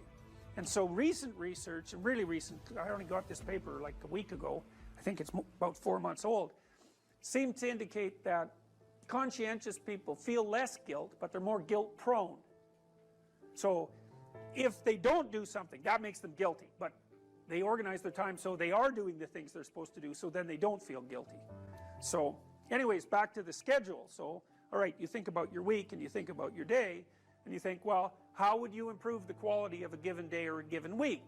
Well, one of the ways of improving it is to not put yourself into the situation where there are things hanging over your head that you have to feel guilty and ashamed about, because that's a very unpleasant way of being. And you know, if you have an essay that's due in a week and you're procrastinating, then the fact that you have to do that essay can ruin the whole week. And even when you're doing something that's positive, hypothetically, it's kind of that horrible kind of positive that you experience when you know that you should be doing something else. And so that's when you end up watching YouTube videos about like dancing cats or something like that. You know, and it's at best it's a guilty pleasure. It's not a pleasure at all. You think like, what the hell am I doing watching videos of dancing cats, you know? But then you know that you're procrastinating, and that's low quality, very low quality existence. So if you use your schedule, you can think, okay, well, here's some times that I'm going to do this work. And then you can also sort of ask yourself about that when you're designing your schedule. Because you don't want to design a schedule like you're Adolf Hitler telling yourself what to do, you know, because you're not going to comply with it then.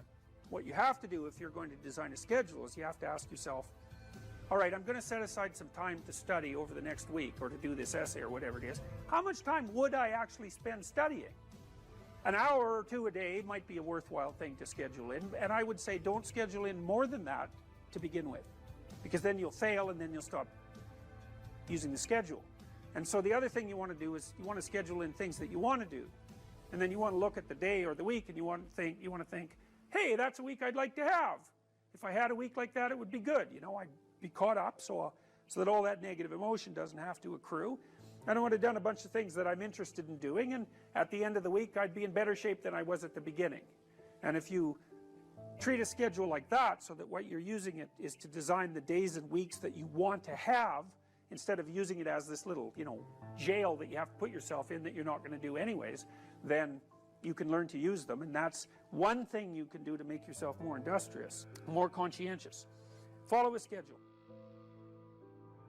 I've told people to learn to use a schedule, and people often hate schedules because they act as their own tyrants, right? They say, well, you have to do this unpleasant thing, and then here's another unpleasant thing you have to do, and then you have to do this unpleasant thing, and you do that for about 3 days, and you think, to hell with this, I'm not doing that, you know, and you fall off the wagon. That isn't what you're supposed to do with a schedule. You're supposed to use it to design the days that you would like to have if you were taking care of yourself. And so some of that is, you know, you wake up in the morning and you think, here's 5 things I have to do that if I don't do, my life will be worse. It's like paying bills, for example, or taking out the garbage. It's like you have to do those because otherwise things degenerate. So you got to put some of those in the schedule, because otherwise tomorrow is worse than today, and that's a bad trajectory. But you also want to build in things, you know, you've got to act in some sense like you're dealing with a relatively recalcitrant 9-year-old. It's like, so, well, here's some things you have to do, but here's some things that if you do, you could reward yourself with. And if you get the balance there between obligation and reward right, then you'll find that you're motivated to do the things. And that's what you want to do. You want to do that so it's sustainable across days and weeks and months. And so you got to treat yourself like a good boss would treat a valued employee, and not like a tyrant would treat a slave, because the slave will rebel. And, you know, people say, well, I don't follow through on my plans. It's like, well, A, they're probably not very well formulated, and maybe you're doing them because of an external moral obligation or something. They're not really your plans, right? And B, you're acting like a tyrant and a slave, and that's a bad relationship to have with yourself. Treat other people as you would like to be treated. It works both ways. You also treat yourself like you treat other people properly. So that's a necessary thing, and often people don't do that. But the scheduling is really important.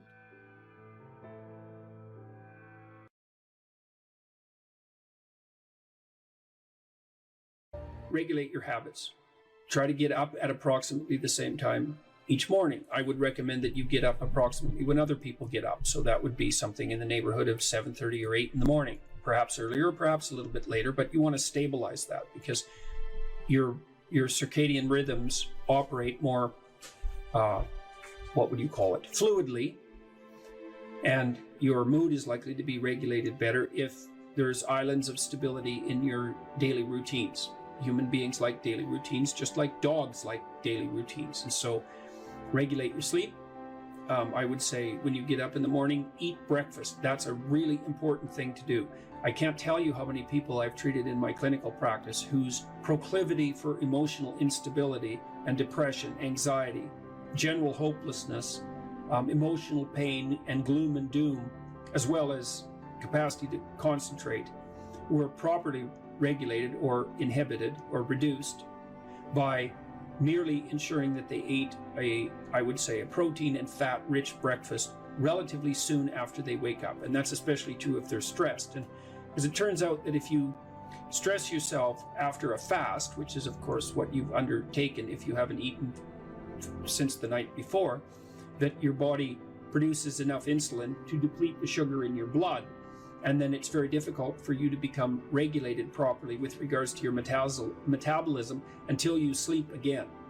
And so it can be regulating your sleep, and your breakfast eating habits in particular can be in a very effective way of regulating your mood and increasing your capacity to concentrate. The other thing I would say is that scheduling your time is also extraordinarily useful. And so I can tell you a little bit about how to use schedules effectively. You should develop a long-term plan. So you have to set up your long-term vision.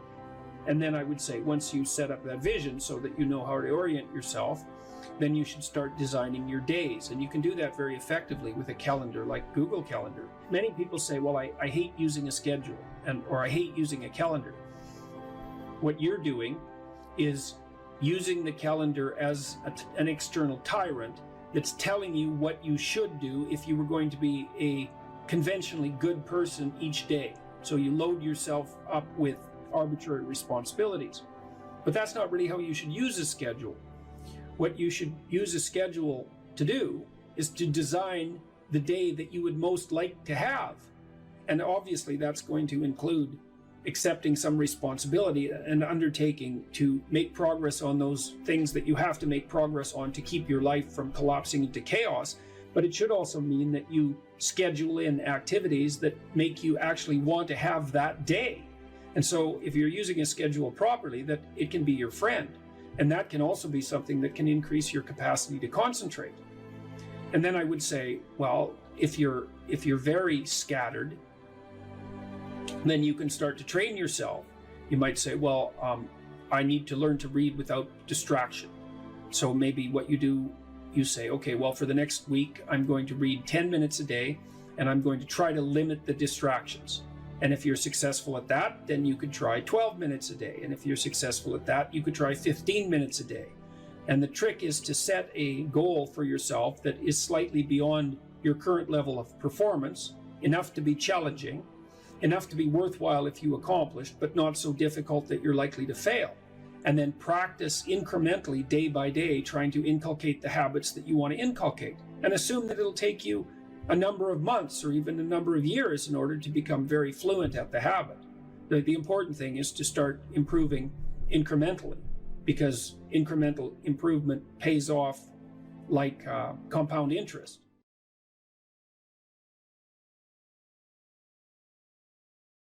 Or how starting to clean up the room changed their life. That's quite fun, because it's something I always tell people to do instead of going out and protesting. Jesus, I just can't stand Cleaning up that. the room? Yeah. Meaning? Well, my sense is that if you want to change the world, you start from yourself and work outward, because you build your competence that way. It's like, I don't know how you can go out and protest the structure of the entire economic system if you can't keep your room organized.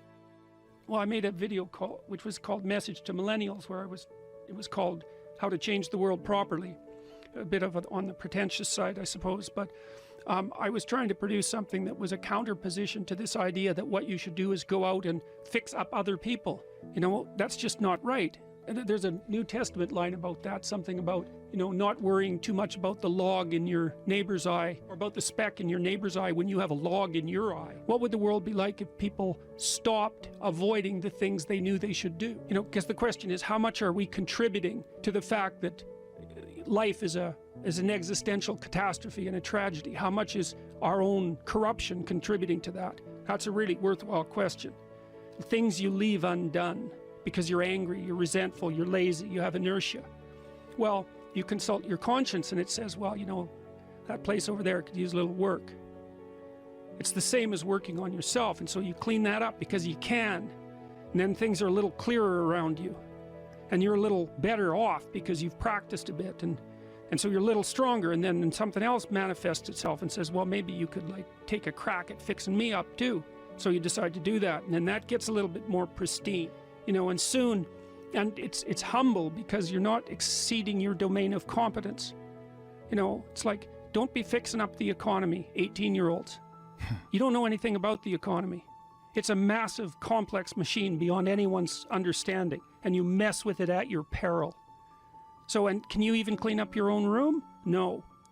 Well, you should think about that. You should think about that.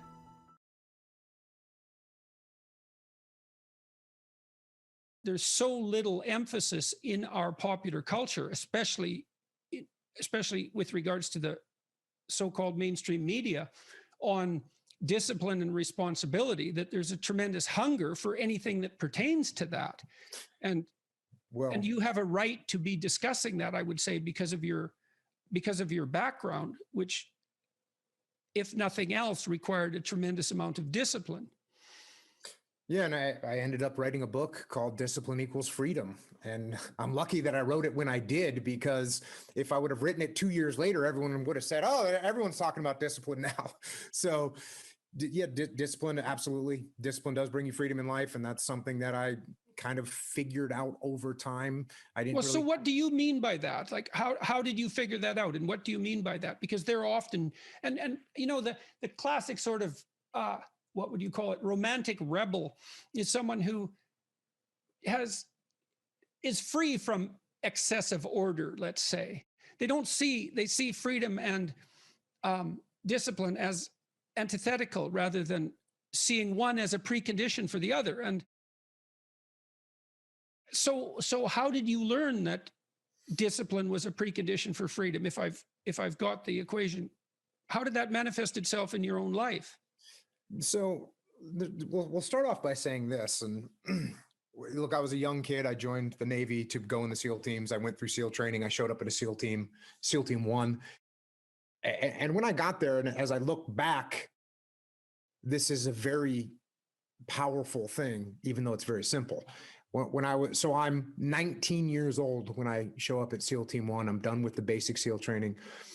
And I have a goal in my head, which is this. I want to be a good SEAL. Mm-hmm. That's what I want to do. That's like, I don't know about anything else. This is what I want to do. I want to be a good SEAL. That's what I want. I want to be a good SEAL.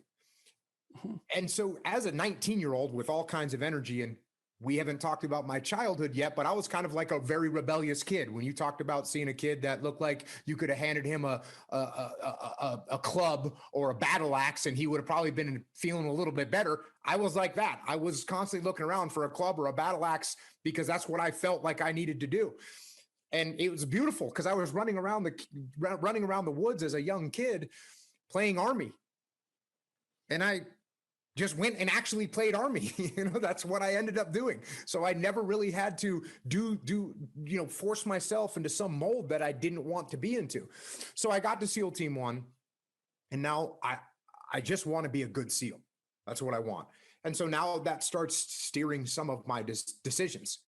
And for the most part, it steered my decisions in a decent direction. Now, there were some times where, as I look back now, what I thought was a good SEAL was a little bit off, but luckily it wasn't 180 degrees off. It might've been off 30 degrees or 40 degrees. Right. And as I got older and more mature and I figured out more about what that ideal should look like to me, and I could keep chasing that ideal, that was good. But even to be a 19-year-old kid with a 70 or 80 degree corridor to move forward in is not a bad thing. No, it's a gift. It's a gift. Exactly. Mm-hmm. So then I'm looking around at other SEALs that were older than me and more senior to me and trying to figure out which one of those guys is a good SEAL. Yeah. And what I realized was that the guys that were working harder, for the most part, were good SEALs. Now there's just some people that are just way talented. Right. And they could show up, 3 minutes before a run or 3 minutes before we do a shooting competition, and they could just walk through it, no problem. Right. And that's great for them. It wasn't me. I'm not that great at anything. But I saw other guys that might not be great at anything either, but they worked hard. They showed up to work early. They did the drills that they were supposed to do. They had discipline. And when you have has amalgamated statistics, and I hope I get this right, but it's approximately correct. If you work 10% longer hours, you make 40% more money. Right. And so, and I think your comments about talent are also dead on. It's like in any field of enterprise, there are people who are phenomenally gifted. And then if they work really hard, they're even more phenomenally gifted, right? Those are the people who break records. But that talent apart, hard work actually works. And with virtually everything, it might not make you the best at whatever it is you're pursuing, but it will certainly make you better than you are. And then I have this new book. I hope you got a copy, because did you get a copy? Okay, so I'm bringing it up for a particular reason. I have a chapter in this book called, well, there's two that are relevant. Imagine who you could be and then aim single-mindedly at that. That's one. And then the course, or what would you call it? A complementary chapter is work as hard as you possibly can on one thing and see what happens. And that's also predicated on this idea that discipline is a precondition to freedom. So you were fortunate, like you had this goal, right? So that meant you had a goal, which is a really big deal because you could learn about goals. You had a sense of a higher mode of moral being, that I would rather be a good SEAL than the person I am now. Well, it's a code of behavior and a way of perceiving. So there's an ethic in that. And then you said as well, you know, your conception of what good SEAL meant changed as you matured, but that's also fine. It wouldn't have changed unless you would have pursued that initial only partially accurate goal. And so that's also a really good thing for people to understand is like, if you don't know what you're doing, aim at something. Is it the right thing? No, but it's better than just shooting randomly. So you aim at something, and then as you aim and you move towards it, you're going to find out why you're wrong. And then you might recalibrate your aim. And that's going to happen over and over because as you move towards a goal, it recedes or it broadens or it recedes and broadens. And otherwise you'd run out of things to do. You know, if you take people, and I told you this, and you expose them voluntarily to things that they are avoiding and are afraid of, you know, that they know they need to overcome in order to meet their goals, their self-defined goals. If you can teach people to stand up in the face of the things they're afraid of, they get stronger. And you don't know what the upper limits to that are, because you might ask yourself, like, if for 10 years, if you didn't avoid doing what you knew you needed to do, by your own definitions, right, within the value structure that you've created to the degree that you've done that, what would you be like? Well, you know, there are remarkable people who come into the world from time to time, and there are people who do find out over decades-long periods what they could be like if they were who they were, if they spoke their being forward. And they get stronger and stronger and stronger, and we don't know the limits to that. We do not know the limits to that. And so you could say, well, in part, perhaps the reason that you're suffering unbearably can be left at your feet, because you're not everything you could be, and you know it. And of course, that's a terrible thing to admit, and it's a terrible thing to consider, but there's real promise in it, right? Because it means that perhaps there's another way that you could look at the world and another way that you could act in the world. So what it would reflect back to you would be much better than what it reflects back to you now. And then the second part of that is, well, imagine that many people did that, because we've done a lot as human beings. We've done a lot of remarkable things. And I've told you already, I think before, that today, for example, about 250,000 people will be lifted out of abject poverty, and about 300,000 people attached to the electrical power grid.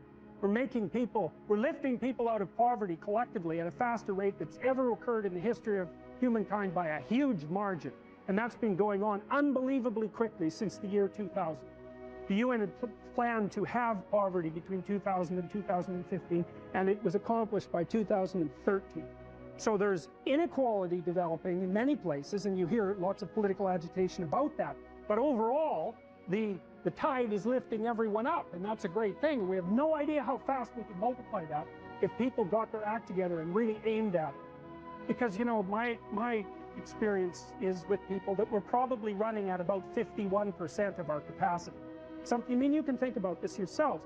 I often ask undergraduates how many hours a day you waste or how many hours a week you waste. And the classic answer is something like 4 to 6 hours a day. You know, inefficient studying, watching things on YouTube that not only do you not want to watch, that you don't even care about, that make you feel horrible about watching after you're done. That's probably 4 hours right there. You know, you think, well, that's 25 hours a week. It's 100 hours a month. That's 2.5 full work weeks. It's half a year of work weeks per year. And if your time is worth $20 an hour, which is a radical underestimate, it's probably more like 50 if you think about it in terms of deferred wages. If you're wasting 20 hours a week, you're wasting $50,000 a year. And you are doing that right now. And it's because you're young, wasting $50,000 a year is a way bigger catastrophe than it would be for me to waste it, because I'm not going to last nearly as long. And so if your life isn't everything it could be, you could ask yourself, well, what would happen if you just stopped wasting the opportunities that are in front of you? You'd be, who knows how much more efficient? 10 times more efficient, 20 times more efficient. That's the Pareto distribution. You have no idea how efficient people get. It's completely, it's off the charts. Well, and if we all got our act together collectively and stopped making things worse, because that's another thing people do all the time. Not only do they not do what they should to make things better, they actively attempt to make things worse because they're spiteful or resentful or arrogant or deceitful or homicidal or genocidal or all of those things all bundled together in an absolutely pathological package. If people stopped really, really trying just to make things worse, we have no idea how much better they would get just because of that. So there's this weird dynamic that's part of the existential system of ideas between human vulnerability, social judgment, both of which are major causes of suffering, and the failure of individuals to adopt the responsibility that they know they should adopt. And that's the thing that's interesting too, is that, and like another thing I've often asked my undergraduate classes is, you know, there's this idea that people have a conscience. And you know what the conscience is. It's this feeling or voice you have in your head just before you do something that you know is stupid, telling you that probably you shouldn't do that stupid thing. You don't have to listen to it, strangely enough. But you go ahead and do it anyways, and then, of course, exactly what the conscience told you was going to happen inevitably happens, so that you feel even stupider about it than you would if it happened by accident. Because you know, I knew this was going to happen, I got a warning it was going to happen, and I went and did it anyways. And the funny thing too is that conscience operates within people, and we really don't understand what the hell that is. So you might say, well, what would happen if you abided by your conscience for 5 years or for 10 years? What sort of position might you be in? What sort of family might you have? What sort of relationship might you be able to forge? And you can be bloody sure that a relationship that's forged on the basis of who you actually are is going to be a lot stronger and more welcome than one that's forged on the basis of who you aren't. Now, of course, that means that the person you're with has to deal with the full force of you in all your ability and your catastrophe, and that's a very, very difficult thing to negotiate. But if you do negotiate it, well, at least you have something, you have somewhere solid to stand, and you have somewhere to live, you have a real life, and it's a great basis upon which to bring children into the world, for example, because you can have an actual relationship with them instead of torturing them half to death, which is what happens in a tremendously large minority of cases. Well, it's more than that too, because, and this is what I'll close with, and this is why I wanted to introduce Solzhenitsyn's writings to you. You see, because it isn't merely that your fate depends on whether or not you get your act together and to what degree you decide that you're going to live out your own genuine being. It isn't only your fate, it's the fate of everyone that you're networked with. And so, you know, you think, well, there's 7 billion people in the world. We're going to peak at about 9 billion, by the way, and then it'll decline rapidly. But 7 billion people in the world, and who are you? You're just one little dust mote among that 7 billion. And so it really doesn't matter what you do or don't do, but that's simply not the case. It's the wrong model, because you're at the center of a network. You're a node in a network. Of course, that's even more true now that we have social media. You'll know 1,000 people, at least over the course of your life. And they'll know 1,000 people each. And that puts you one person away from 1,000,000. And two persons away from 1,000,000,000. And so that's how you're connected. And the things you do, they're like dropping a stone in a pond. The ripples move outward. And they affect things in ways that you can't fully comprehend. And it means that the things that you do and that you don't do are far more important than you think. And so if you act that way, of course, the terror of realizing that is that it actually starts to matter what you do. And you might say, well, that's better than living a meaningless existence. It's better for it to matter. But I mean, if you really asked yourself, would you be so sure if you had the choice? I can live with no responsibility whatsoever. The price I pay is that nothing matters. Or I can reverse it and everything matters. But I have to take the responsibility that's associated with that.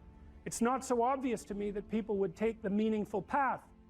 Now when you say, well, nihilists suffer dreadfully because there's no meaning in their life and they still suffer. Yeah, but the advantage is they have no responsibility. So that's the payoff, and I actually think that's the motivation. Say, well, I can't help being nihilistic. All my belief systems have collapsed. It's like, yeah, maybe. Maybe you've just allowed them to collapse because it's a hell of a lot easier than acting them out.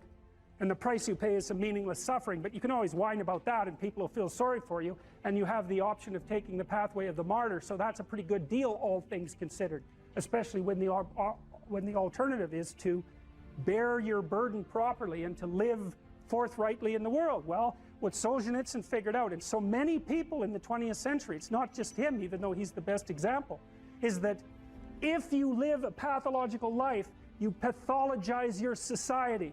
And if enough people do that, then it's hell. Really, really. And you can read the Gulag Archipelago if you have the fortitude to do that, and you'll see exactly what hell is like. And then you can decide if that's a place you'd like to visit, or even more importantly, if it's a place you'd like to visit and take all your family and friends. Because that's what happened in the 20th century.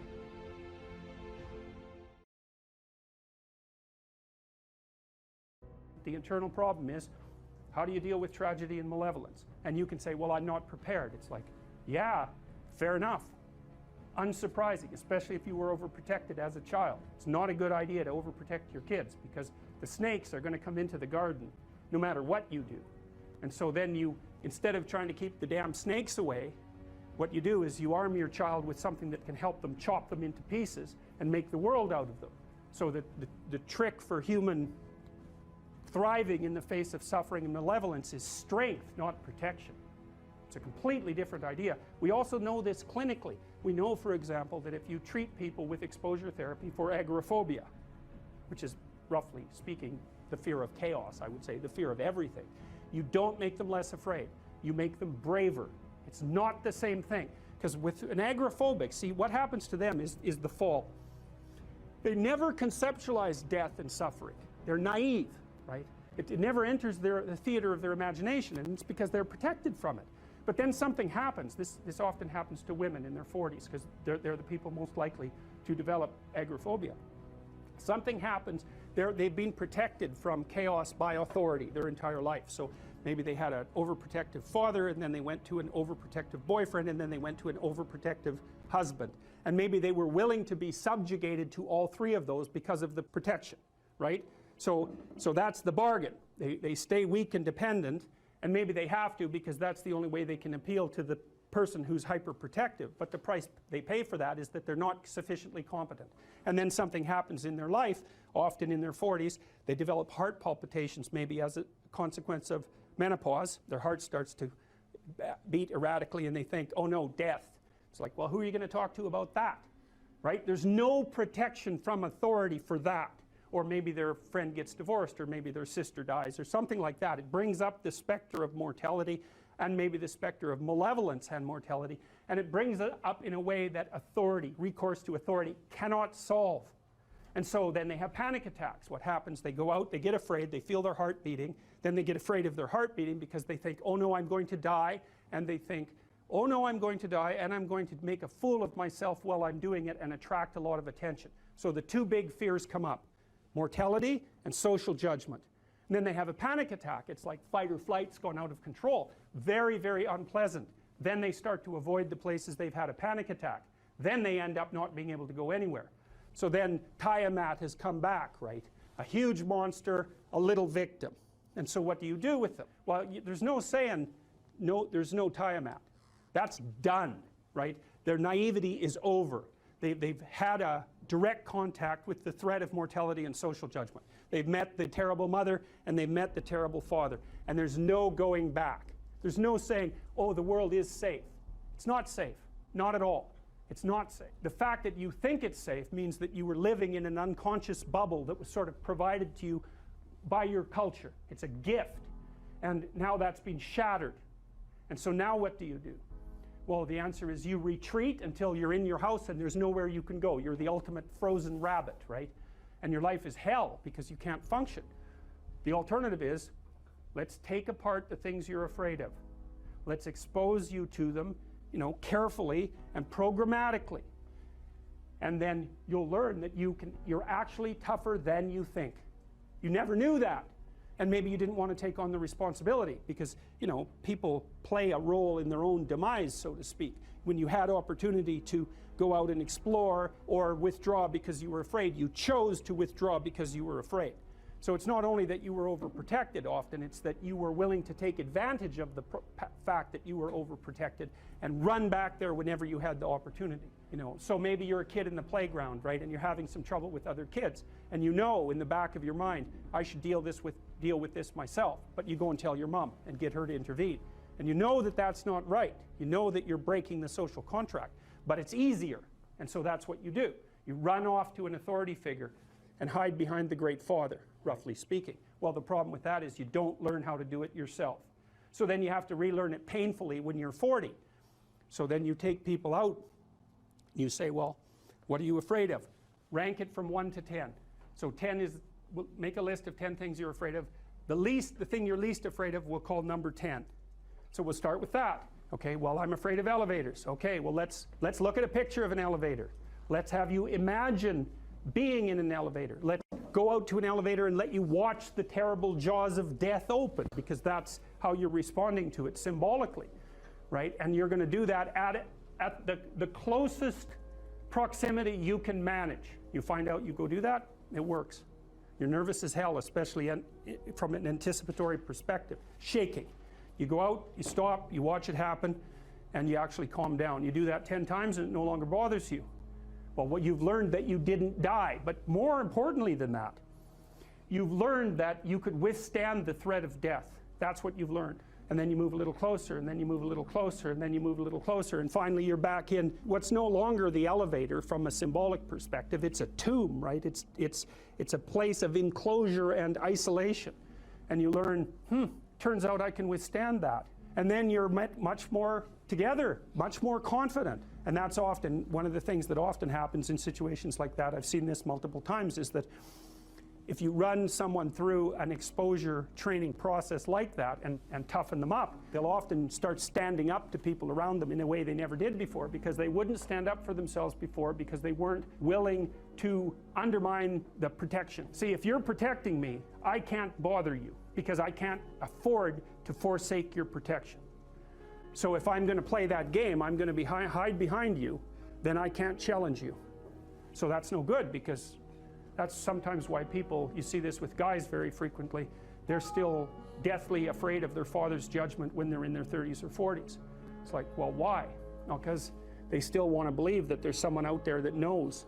And so they're willing to accept the subjugation because it doesn't force them to challenge the idea that there's someone out there that knows. Because that's the advantage of having your father as a judge, right? Because he knows.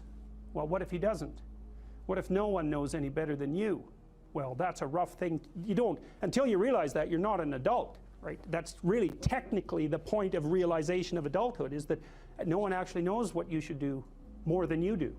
I mean, it's a horrible realization, because what the hell do you know? It's a terrible realization, and people will often pick slavery, permanent slavery, to the spirit of the Great Father, let's say, over that realization, and it's completely understandable. But the problem with it is that there's more to you than you think, and so if you continue to hide behind that figure, then you never have a chance to understand that there's more to you than you think, far more to you than you think. Maybe there's enough to you so that you can actually withstand the threat of mortality without collapsing. Maybe even withstand the threat of malevolence without collapsing.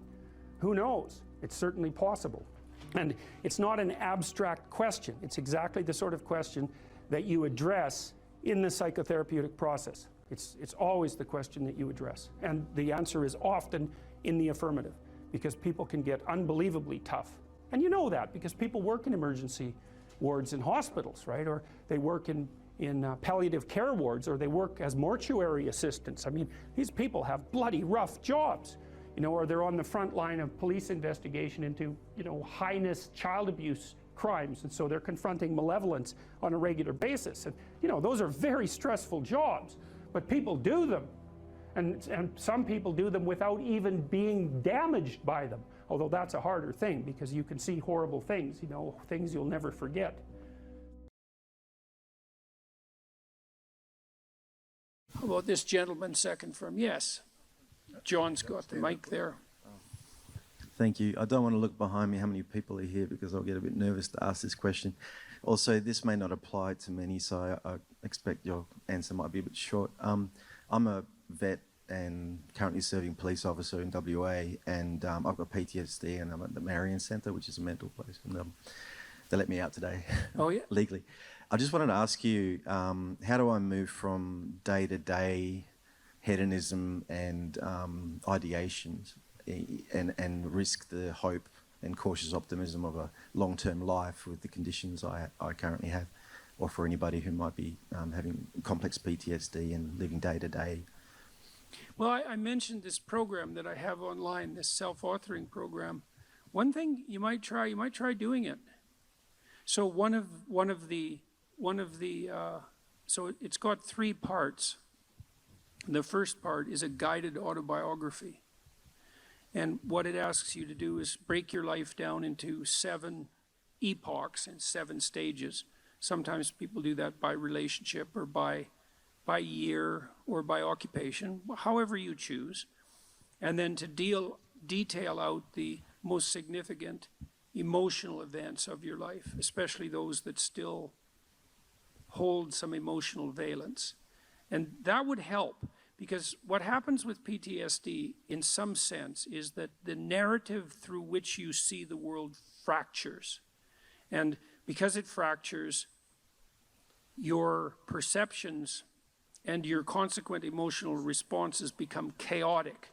And that chaos produces a stress response, a chronic stress response. And so what you need to do to recover from PTSD is to knit the story back together. And I had a client who had PTSD, very seriously affected. She was only 17, and she was so fractured that she was diagnosed with severe schizophrenia.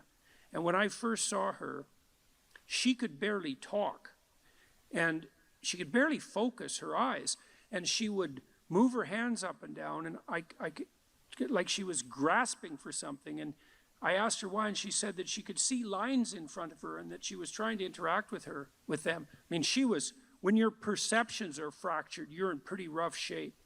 And it turned out that she had been terribly bullied by a boy whose amorous advances she had rejected, and he set out to make her life hell and certainly succeeded. And I had her walk through this past authoring program in the course of therapy. And she could hardly write to begin with. And we went through her life right from the beginning. And as we went through it, she got more and more coherent. And by the time we had brought her up to date, including walking through this catastrophic bout of bullying and the school's absolute inability to do anything about it, she had glued herself back together. So the other thing I would carefully recommend, especially if what traumatized you happened more than 18 months ago, is that you spend some time either writing about it, or another thing to try is just before you go to sleep, bring the memory to mind, and not enough to push you farther than you want to go, but as vividly as you can, and then let it go. Like, don't push yourself harder than you can. You'll You want to initiate a process of active engagement with the dragon that burned you, fundamentally. The psychophysiological pattern of active engagement is the opposite to the psychophysiological pattern of involuntary stress. And so if you can practice embodying that voluntary confrontation, then that stance can come to dominate. And that's the stance you want to dominate, because that moves you forward voluntarily into the world. And so, and that, in all probability, that will work. So I had another, this is a friend of mine, he had PTSD, and he had been brutalized in a Canadian residential school when he was a kid, and it was bloody rough, like Auschwitz level rough. It was really bad. You can't listen to his story without it like breaking down, you know, it's bad. And he told me that he hadn't looked in a mirror for 40 years. He was unable to face himself, eh? And he also told me that when he dreamed, he was still 8 years old in his dreams, same age he was when the cataclysm occurred. And that he had started to become aware that he was stuck in his dream. He's kind of a visionary guy, he's an artist, this guy. And so I suggested that he spend a little bit of time in front of the mirror each night before he went to bed, just taking a glance at himself. Because he had not looked at himself for so long, he didn't even know how old he was. So what happened in his dreams, this was so cool, he started to age in his dreams. So instead of being stuck at 8, then he was 10, and then he was 12, and eventually, he did this for a number of months, eventually he got as old in his dreams as he was in real life. And what that meant, like imagine your dream image is it's the representation of yourself in imagination. And if it's stuck 50 years in the past, then your self-concept is in some sense hasn't been updated for that period of time. Just that process of voluntary engagement, which was him being willing to look at himself in the mirror, despite his shame, his deep shame at what had happened to him, that was enough to pull him back together. So that should work. That should work, you know. The other thing with PTSD, it's also very useful to develop something approximating a sophisticated philosophy of good and evil, because people generally have PTSD because they've been struck by something malevolent. And so it's not just tragedy, there's malevolence in it. Reading, there's a couple of books I'd recommend. One is called Ordinary Men. It's about a police battalion in Germany who was trained to do heinous things in World War II. It's a great book, Ordinary Men. It's a great book. And another one I would recommend is called The Rape of Nanking. And these are rough books, man. The woman who wrote The Rape of Nanking, she committed suicide. It's a rough book. But the utility of the books is that they universalize malevolence. So almost everybody who's traumatized has been either touched by their own malevolence or by witnessing it or being subject to it at the hands of someone else. And one of the consequences of that is that if you don't have an advanced philosophy of good and evil, you have no place to put the contact with malevolence. Part of the utility of the doctrine of original sin was the universalization of malevolence. So, you know, you might say, and it's true, that there's a little bit of Hitler in all of us, and there's a little more than a little bit, you can be sure of that. And that's a pretty cataclysmic realization. And you might say, well, how can you bear that self-understanding or the revelation of that kind of malevolence in the world? And the answer is, in part, by understanding it as part of the eternal conditions of existence. You know, the idea that the state, the sovereign of the state has an evil uncle, that's an idea as old as time. So for the Egyptians, that was Set. And the sun sets, by the way, because the spirit of Set is what devours the sun at night. And Set is the root word for Satan. And so even the ancient Egyptians knew that malevolence that it was worthwhile contemplating the existence of malevolence as an independent spirit. And that allows you to take responsibility in some sense for the existence of malevolence in your own life, but it also universalizes it so that it's not exactly about you, right? It's more a reflection of the structure of existence as such. And that can allow you to detach yourself from it a little bit. And that can be extremely useful too.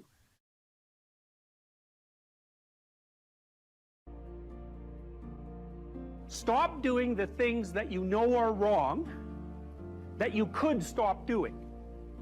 Right? So it's a fairly limited attempt. First of all, we're not going to say that you know what the good is or what the truth is in any ultimate sense.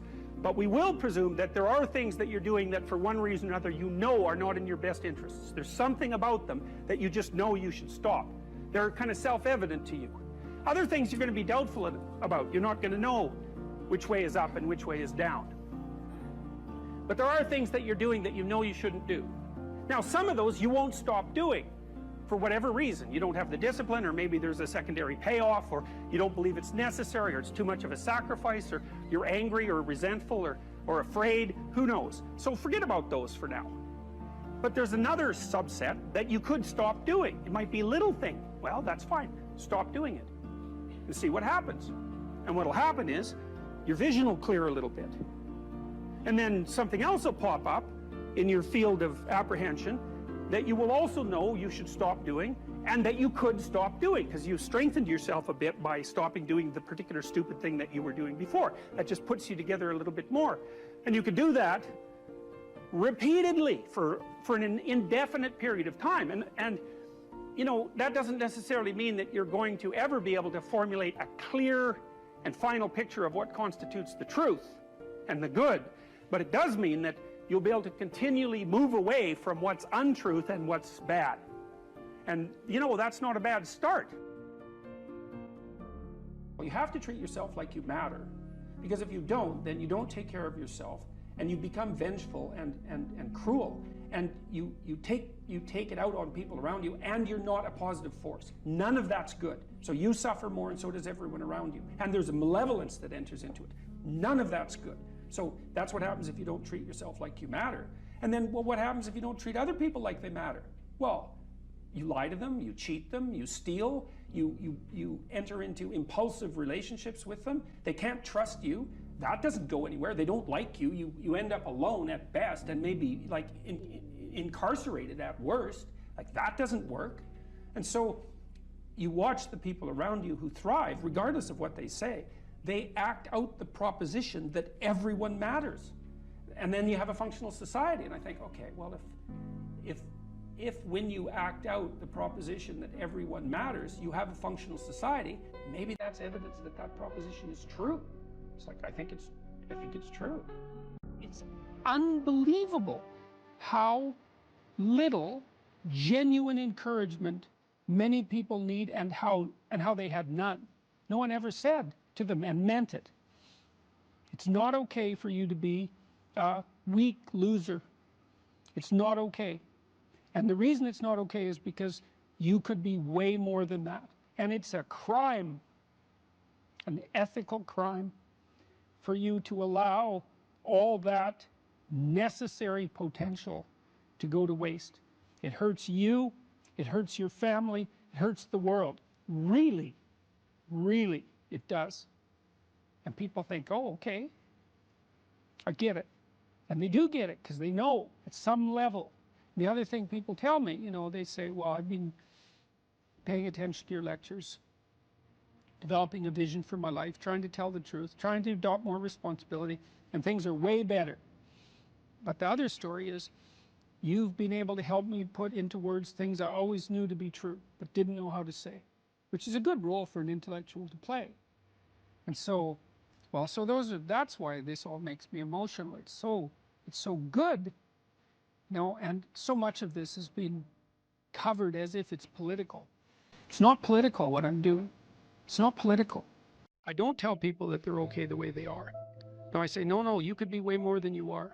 And they're relieved about that, you see, because if you're in a dark and terrible place and someone says you're okay the way you are, then you don't know what to do about that. It's like, no, I'm not. I'm having a terrible time, and I'm hopeless. You're okay the way you are. Well, then what? What? That's it? That's it? That's where I am? And what do you want to tell a young person? You're 17. You're okay the way you are. It's like, no, you're not. You got 60 years to be better, and you could be way better. You could be incomparably better across multiple dimensions. And in pursuing that better, that's where you'll find the meaning in your life. And that will give you the antidote to the suffering.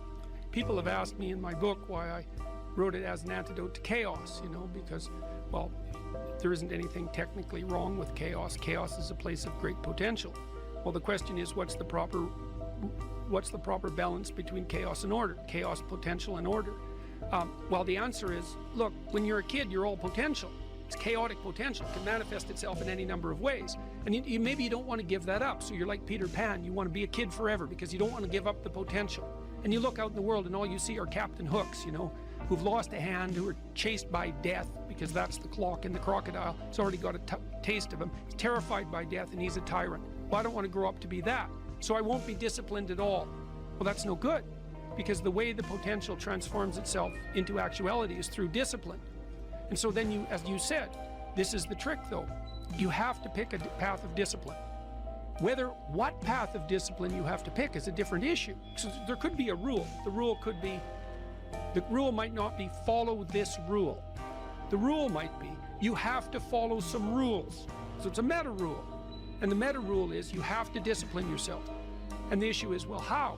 That's not really the relevant question. You can pick a disciplinary path. That's why I often tell my clients, especially young people, they say, well, I don't know what to do. It's like, that's okay. Nobody does. Go do something. Do the best thing that you can think of. Put the best plan you have into practice. It's not going to be perfect, and it will change along the way. But it will change partly because you become disciplined pursuing the path. And as you become disciplined, you become wiser. And as you become wiser, you become able to formulate better and better plans. So you can start vaguely and confused and develop a plan that's not so great, and you start to implement it, and then you accrue incremental wisdom as you implement your flawed plan, and that enables you to fix the plan. And so that's part of that process of incremental self-improvement as well. You don't want someone else's fate. Man, your fate's enough, and your adventure's enough. It's plenty. It's more than you can ever fully realize. And so that's also part of the reason that we all believe that the individual has some intrinsic dignity. It's don't be so sure that your position and your room is so damn trivial. It might be your attitude towards it that's trivial. And if you're in dire straits and dire circumstances, just look at how much opportunity you have to make things better. Compare yourself to who you were yesterday and not to who someone else is today.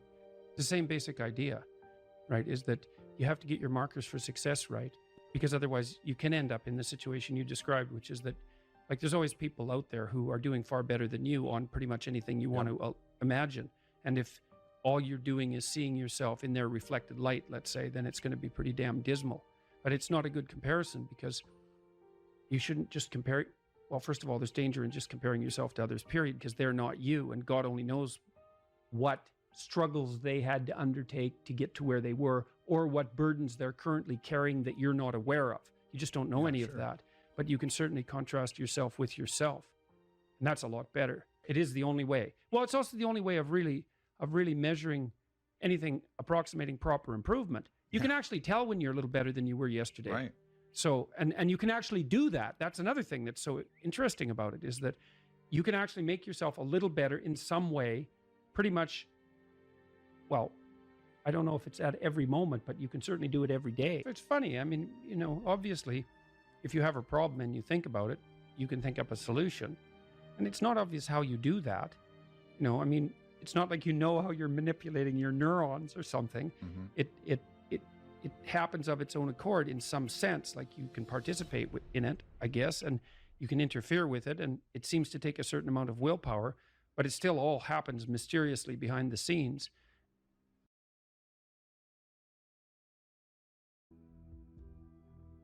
I had lots of clients and students who were chaotic in their orientation to life. They didn't know what to do, and they didn't know what to do about not knowing what to do. It's like, I don't know what to do with my life, and I don't know what to do about my ignorance.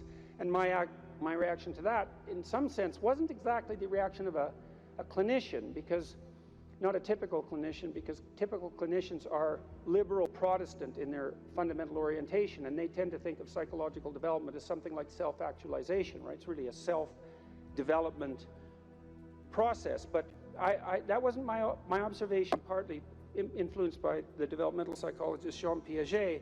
I had a more communitarian view of human development than that, and my observation was that most people find the cardinal meanings in their life not as a consequence of the development of their self, whatever that is, but in service to other people, in the adoption of responsibility. You know, because you're told, be responsible, and it's a finger-wagging thing again, you know, that if you were a good person, you be responsible, you do your duty. But no one ever says, well, because that's where you find the abiding meaning in your life, and you need that meaning to sustain you through suffering. And that's definitely the case. You know, I was very ill for a number of years, and a lot of what got me through that wasn't my own special nature, let's say, but the support of my family and the support of my friends and the support of the broader community made a huge difference, not only psychologically, because I knew people were supporting me, but also practically. You build yourself a community. You sacrifice yourself in the service of other people, not so much because you should, although you should, but because that is where meaning is to be found, and you need a deep meaning to sustain you through tragedy. That's the arc. And you find that deep meaning, and you know, there's a notion that it's better to give to receive than to receive, and it sounds like a Hallmark greeting card in some sense, and people are cynical about that too. Well, yeah, you say that because you should be good and think that, but if you watch yourself, you'll see that it's true, because one of the things that's been really pronounced element in my life is that, you know, people thank me from time to time for things that I've done or said, and there isn't a better experience than that, you know, that you've put something out that's actually a manifestation of what you truly believe, and the consequence of that is part of the redemptive process for someone else. There is nothing that's better than that. Zero, nothing. In fact, I don't think there's anything that's even in the same conceptual universe of that in terms of its intrinsically rewarding properties. There's nothing better than to have people, perhaps particularly people you've never met, tell you that what you have been doing has had a salutary effect on their lives. And so that's a hell of a fine thing to aim for. And why not aim for it, you know? Because you could do it. If you put, I wouldn't even say necessarily that you put other people first, because I think that's a mistake, but I do think it's the case that you treat other people in the manner that you would wish to be treated if you were treating yourself properly. And that's also a sophisticated thing, right? To learn to treat yourself properly. Because that doesn't mean you get to fulfill every momentary whim, because that's what you do when you're 2, and 2-year-olds can't live without their parents. You know, you have to be wise enough to govern your current behavior in light of the future. And that's really what it means to be an adult. It's what it means to forestall gratification and to attain the responsibility of an adult. And the reason that you should do that, because you should, is because it's actually better, you know, in all ways. It's a panacea for suffering to adopt that responsibility. And so I would tell my clients and students as well, it's like, well, let's just take a look at where other people find meaning. You know, and we'll see how your life matches with that. Do you have an intimate relationship? Yes or no? The right answer is yes. Now, maybe not for you, and maybe you don't right now, and maybe you have your reasons not to because you're a singular person in that regard, but probably not. Because that's like a third of life. And so if you don't have that, that might be one of the reasons you're not doing so well. And the fact that you don't have it might be an indication that you're not oriented in the proper direction. Oh, I can give you an example of that. I had many people question me when I was just on tour. This is a question that came up quite rapidly, often in the Q&A sessions. How do I find the right person when I'm dating? How do I find the person who's right for me when I'm dating? And I got that, or on the internet. I got that question like 3 times in a row, and I thought, because I always think this, what about that question? What's wrong with that question? Something wrong with that question. How do I conduct myself so that I am the best possible partner? Now that's a whole different, right? That's a whole different conceptual universe, and virtually no one ever asked that question. And I would say, well, if you want an answer to the first question, which is how do I find the person who's right for me, you actually start by asking the second question, which is what can I bring to the table for someone else? And if you're really good at bringing something to the table for someone else, hey man, people might be lining up to be your partner. And if they're not, then you might think, well, maybe I'm just not bringing the right thing to the table. And that's worth thinking, especially if you're desperate, you're lost, and you're alone. It's like, maybe I got this wrong. And I usually sort of top that with the suggestion that even if you did find the person who was perfect for you, and they're that perfect, what makes you think they wouldn't take one look at you and run screaming away? And they likely would if they were that perfect, because, you know, really, are you that much of a catch? And if you think you are, you know, that might be part of the problem. So look, so that's one, right? Intimate relationship. So I would say to you at the crossroads, develop a vision for your relationship. You know, there's a gospel saying, which is, of course, impossible to comprehend or believe. Knock and the door will open, ask and you will receive, seek and you will find. And people think, well, no way, the world's not constituted like that. It's like, it goes back to the idea of aim. If you don't aim at it, you're not going to hit it. And you know, it might also go back to a question about what do you mean by ask and what do you mean by want? Because it isn't just some casual request.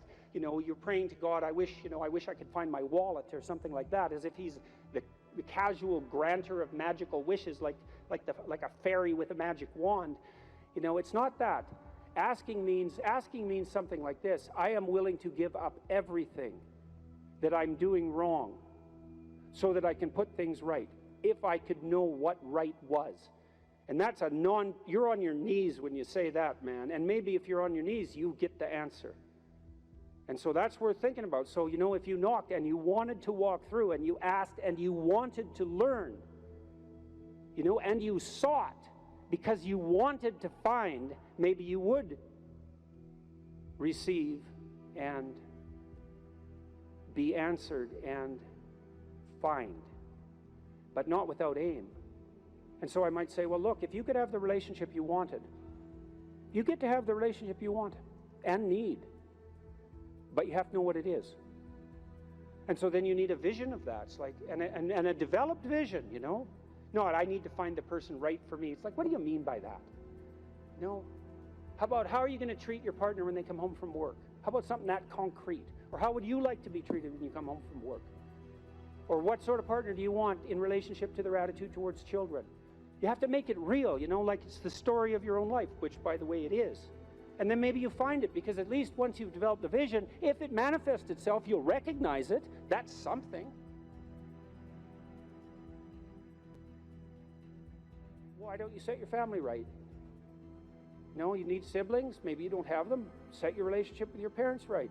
Fix your relationship with your father, with your mother, with your siblings. The same thing. And then what sort of relationship do you want to have with your children? You know, if you could have what you wanted. I had a very good relationship with my children. My daughter, as I said, was very ill, so that made things complicated. But I had a great relationship, and still do, with my son. It's one of the lights of my life. And we concentrated on making that relationship pristine, you know, both of us, and my wife as well. And so you imagine, well, I want my son to love me. I want my son to respect me, and vice versa. I want a child who can make mature decisions. I want someone I can rely on. I want someone who other people gravitate towards.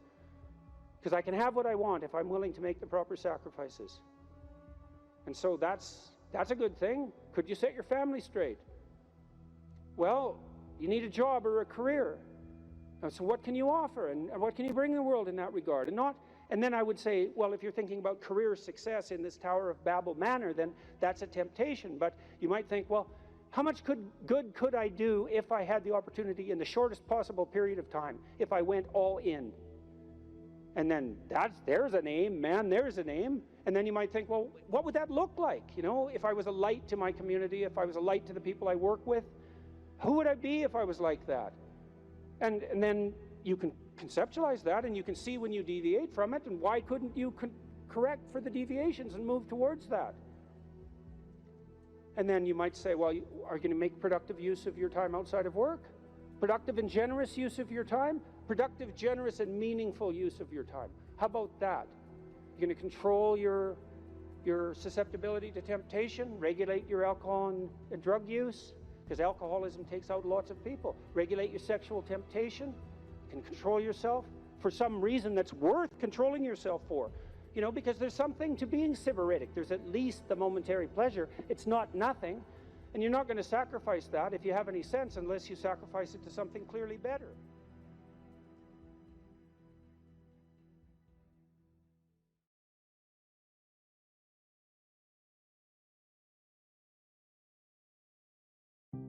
I don't know what the hell you should do with your life. I can help you figure it out, maybe. We can talk about it, but you are the person who has to decide if The things that you're aiming for, you know, get you out of bed in the morning. And then you got to specify the transformation processes and start practicing them.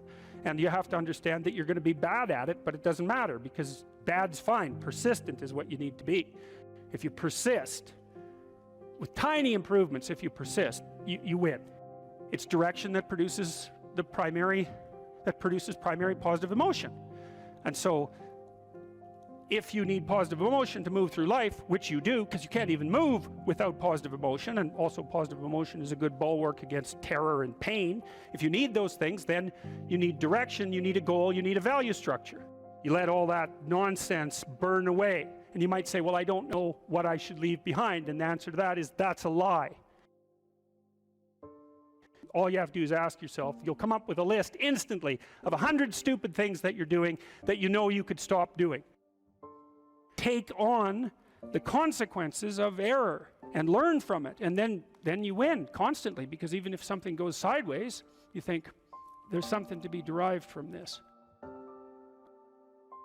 When you're in the world and something objects to you, something that matters objects to you, then in the entire unrealized world is in that thing that objects. It's all tangled up inside it.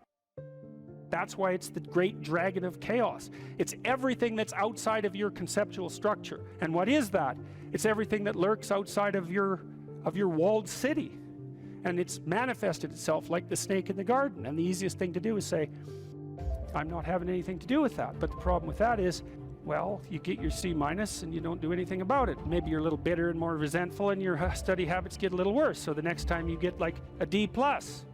And then you collect a bunch of F's, and then you stop going to school, and then you stop showering, right? Then you end up jumping off the bridge. And so that's how the dragon eats you when you don't pay attention to it. And so it's no bloody wonder that people avoid, you know. It's really no wonder that they avoid, because error messages contain within them the implicit world. Now, the upside of that is, well, they contain within them the implicit world. And the world isn't all negative. And so maybe you get your C-, and that's actually the best gift you ever got, because somebody finally took you and went, whack, you know, clue in. And so you take that apart and you think, oh, I don't know how to write. I don't know how to think. I've never read anything in my life. My study habits are abysmal, you know, like maybe I'm working at 2% efficiency, which it's like to find that out is so optimistic. I mean, if you're barely hanging in there, but you're only working at 2%, you might imagine what you could have as a life if you're working at like 50%. So the C- can be the best gift you ever had, and that's the gold that the dragon hoards. That's exactly what that means. That doesn't prove that you're stupid. And now it implies that you might be stupid, but it doesn't, right, really, it does, and that's why you don't want to look at it. Maybe it implies that you're lazy, or implies that you're ignorant, or like it implies all sorts of terrible, but you don't want to leap to that, and that's sort of the proclamation of innocence before guilt. You are the thing that is, and you're the thing that becomes, and you should put the thing that becomes at a higher place than the thing that is. That means you also have to allow yourself to shake off those things about you that you might be pathologically attached to, habits and people for that matter, ways of thinking, all of those things. You have to allow yourself to shake those off, and that's more like a burning. That's why the phoenix is the symbol that it is, right?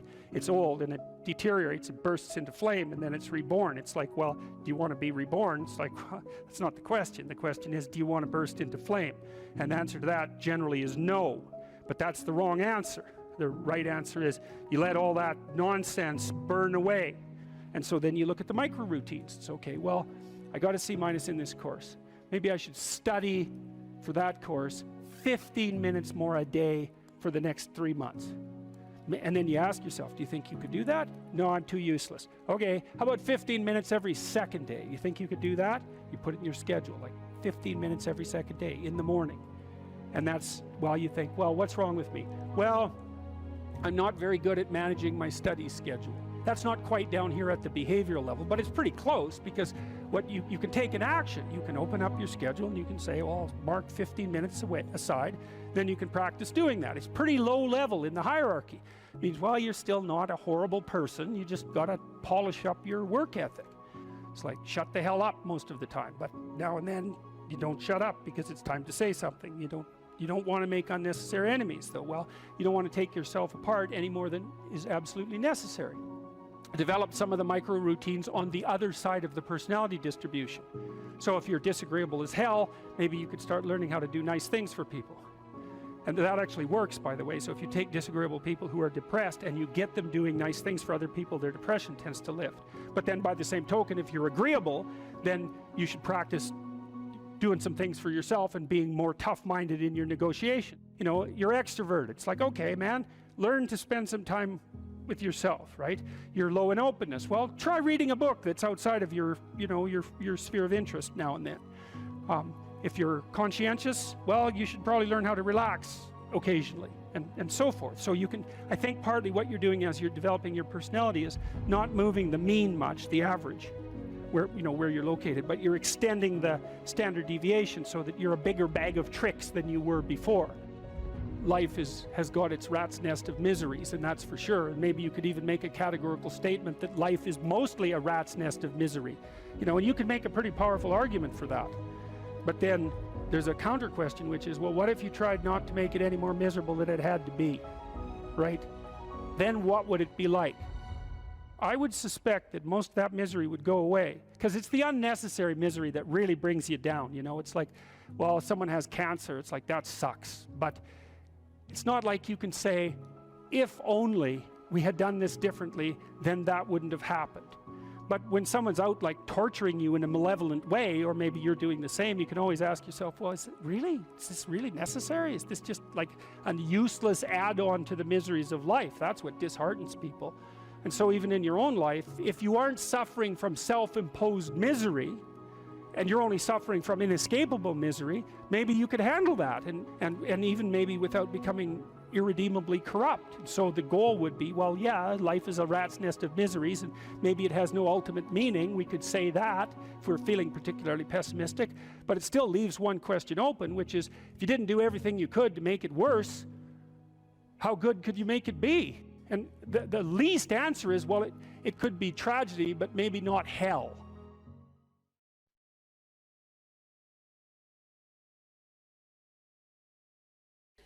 I have no direction or goals in my life at the moment. What can I do to regain my compass in life?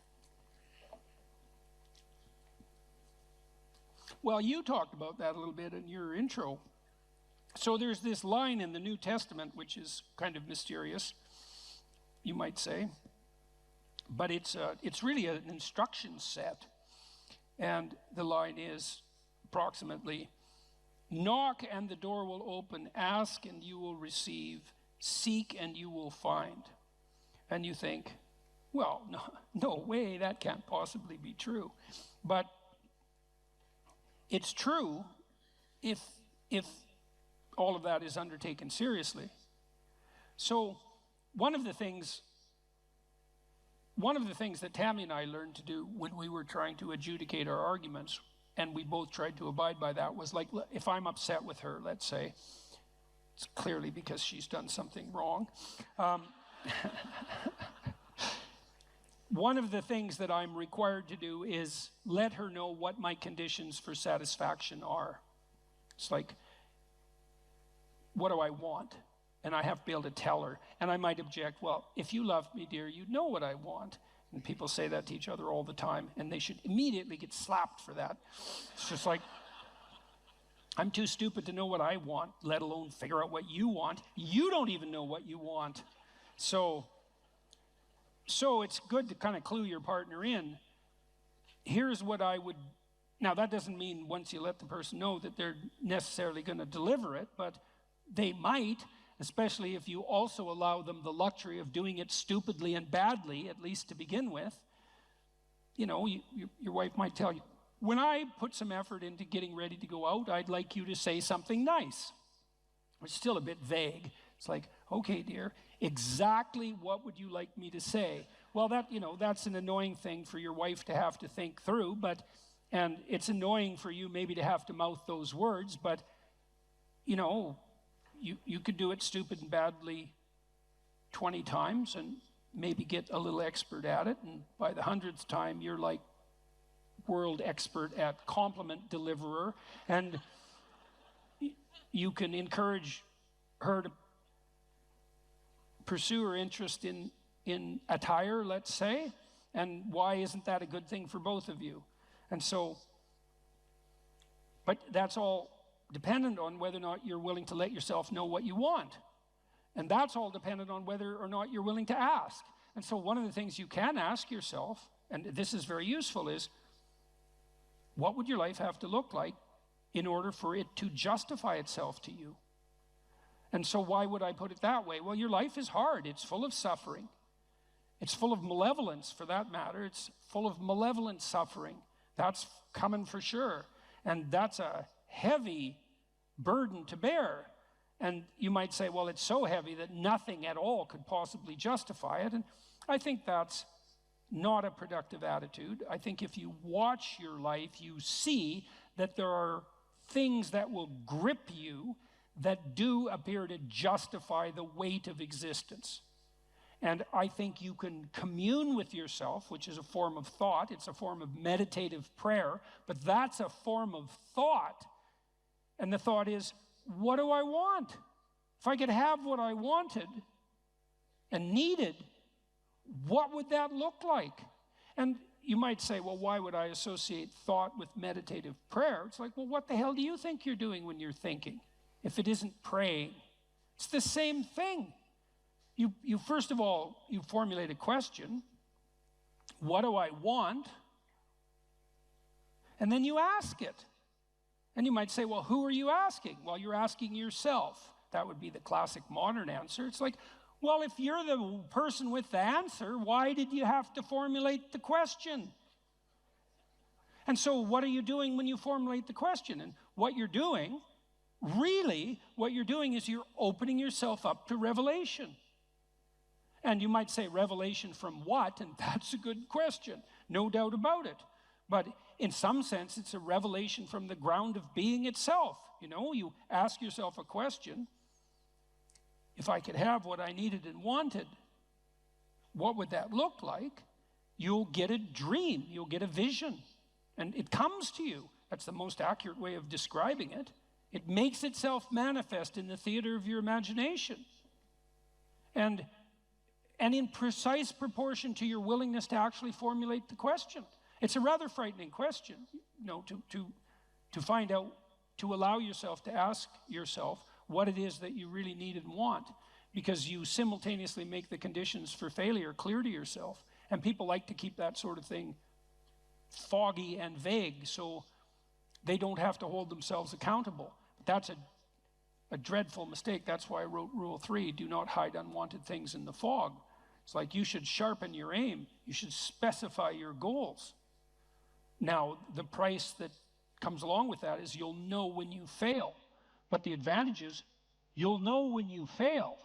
You can learn. Now, more practically, you don't know where you're going or why, the person who asked this question. So let's decompose the problem a little bit. I don't know what to do with my life. Well, that's a pretty vague problem, because your life that's a big, complex, multidimensional thing, and the probability that you're going to be able to formulate an answer to the question, what's the meaning of my life, is pretty much zero. Because, well, what do you want, a one-sentence answer?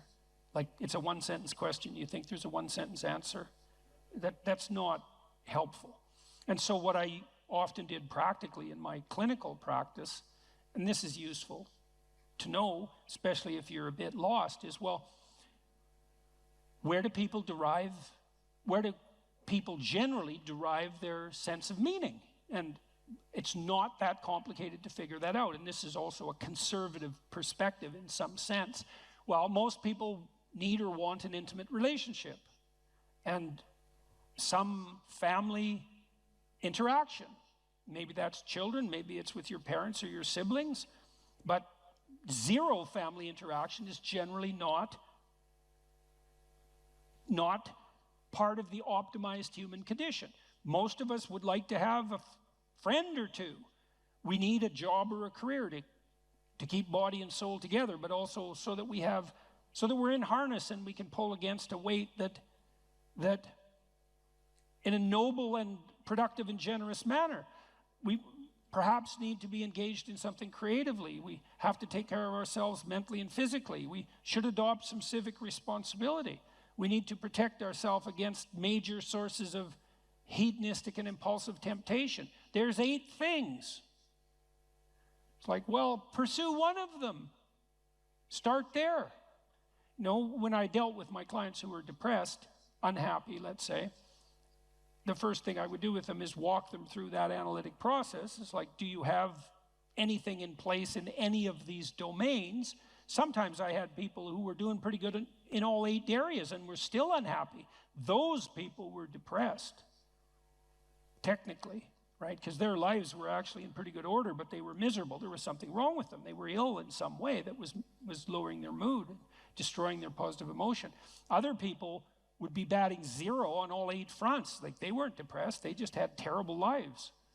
And so, really, and so what I would do with those people is, well, look, like, here's 8 things that aren't in place in your life. It's no bloody wonder you're miserable and everything seems meaningless except for the suffering, because that's a meaning too. It's like, why don't we start working incrementally in a few of these areas, and then we can just evaluate and see if that's helpful. And it's almost invariably helpful. You know, and part of that is, well, specify. You ask yourself, well, what do I need that I don't have? Well, maybe I'd like to have a partner. Okay, well, I can't just leap from not having a partner to being happily married in one fell swoop. There's intervening steps. One of the things I used to do with my clients who were lonesome is say, well, look, have you tried online dating? No, I'm too afraid. It's like, well, no wonder you're afraid of it. You have your reasons. But we could start small. It's like, why don't you write out a dating profile? Don't post it. Just go online one of these sites and write out a profile. Who are you? What do you have to offer? And what do you want? Think it through. Write it out. Come up with a coherent story about a coherent representation about who you are, and then figure out what you want and see how that works. We can play that through, and then maybe when you develop that in a manner that feels solid to you and reliable and genuine, and you've also developed a vision of the person that you're trying to attract, that would help you feel confident in your happiness. If you actually met that person, well, then you're ready to go. Launch it on the site and talk to the person. You know, first maybe it's just text, and then maybe it's coffee, and you know, there's incremental ways of doing this, and you can do that with all of those 8 domains. It's like, get yourself a life. And if you're firing on all cylinders in all 8 dimensions and you're still depressed, and this is a specific answer to the person formulating this question, if you're still unhappy, you should probably go see someone, because you're probably sick. You know, if you've got all of those, if you have all that skill and you have all those relationships and activities in place, and you still are suffering an excess of anxiety and pain and insufficient hope and motivation, it's highly probable that something's afflicting you that's in the nature of an illness. But if you have none of those things, it's like, well, it's no wonder you're miserable. Misery is the default human condition in the absence of sustaining meaning, just like hunger is the default condition in the absence of food. And you need productive engagement, productive, generous, reciprocal engagement, in order to provide you with the genuine meaning that sustains you in life. And the pathway, a lot of the pathway to that is pretty pragmatic and practical. You got no friends? That's likely a problem. You're a creative person, you have no creative outlet? That's not going to work out for you. No, you're lonesome because you don't have an intimate relationship? That's a source of pain. Those things have to be rectified, and you can do that incrementally, and that works. So that's a practical pathway to incremental improvement. And one of the things that's cool about that, because you might be thinking, oh my God, this is hopeless. I don't have any of those 8 things. I might as well just end it all tonight. It's like, and people certainly think that, you know, and I'm not making light of it. one of the things that's very much worth knowing is that a lot of positive emotion is dependent technically on the observation, on your personal observation that you're moving towards a valued goal. See, not that you've attained the goal. So imagine that you're in your hopeless situation and you decide, well, I'm going to work on the relationship front. Now you develop a vision of what a relationship might be like, and you posit that as a promised land, let's say, and then you differentiate that so you can make incremental steps forward, and the incremental steps are small enough so that you actually take them. As soon as you start to take them and you observe yourself moving forward in relationship to that goal, then first of all, you'll be stabilized on the anxiety front because now you have a purpose that's finite and defined. And second, you have positive emotion because you experience positive emotion in relationship to observing yourself move towards a valued goal. So right away, you don't have to attain the goal in order to be meaningfully engaged. You just have to be on the pathway forward. And so you can benefit from this almost immediately. And if you want to do something practical, I have a program online at selfauthoring.com called Future Authoring that helps people develop a vision on these 8 different dimensions, along these 8 different dimensions that I just outlined. And you could go and do that, do it badly, because you're not going to get it perfect anyways, and then get humble enough to make the incremental steps small enough so someone as useless as you might actually do them, and then away you go. And that works out. We used this program, for example, we had students in 3 universities, but I'll talk about one, vocational college in Canada. We had all the students who were going to this vocational college. We divided them into 2 groups.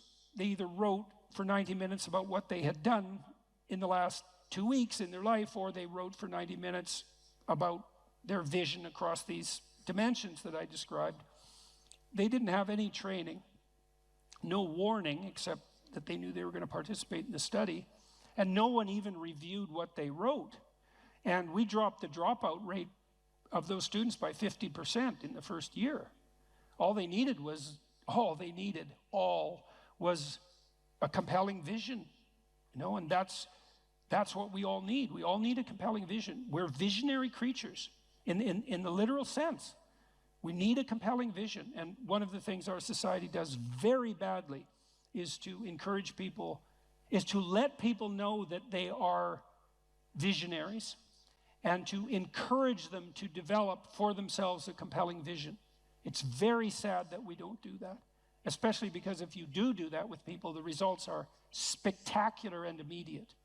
And one of the things that's been heart-rending, I would say, for both of us, going around the world talking to people, is people frequently stop me on the street and say, the story is in some sense archetypal, although the details vary in interesting ways.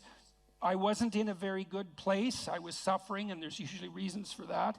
And then I listened to your lectures, which of course are predicated on the observations of brilliant clinicians and psychologists, and so the ideas aren't attributable to me. They're just great ideas. I listened to your lectures and I started developing a vision and attempting to put my life together, and things are way better. It's like, what's so sad about it's very pleasing to hear that in one sense, because the upside of the story is the improvement, right? The movement away from the catastrophe. But the downside of the story is twofold. First of all, the catastrophe was there to begin with. And second, it didn't take much encouragement to fix it, which brings the question right up to the forefront. Why the hell wasn't that encouragement there to begin with? Why are so many people dying on the vine for lack of an encouraging word? Because it's definitely the case.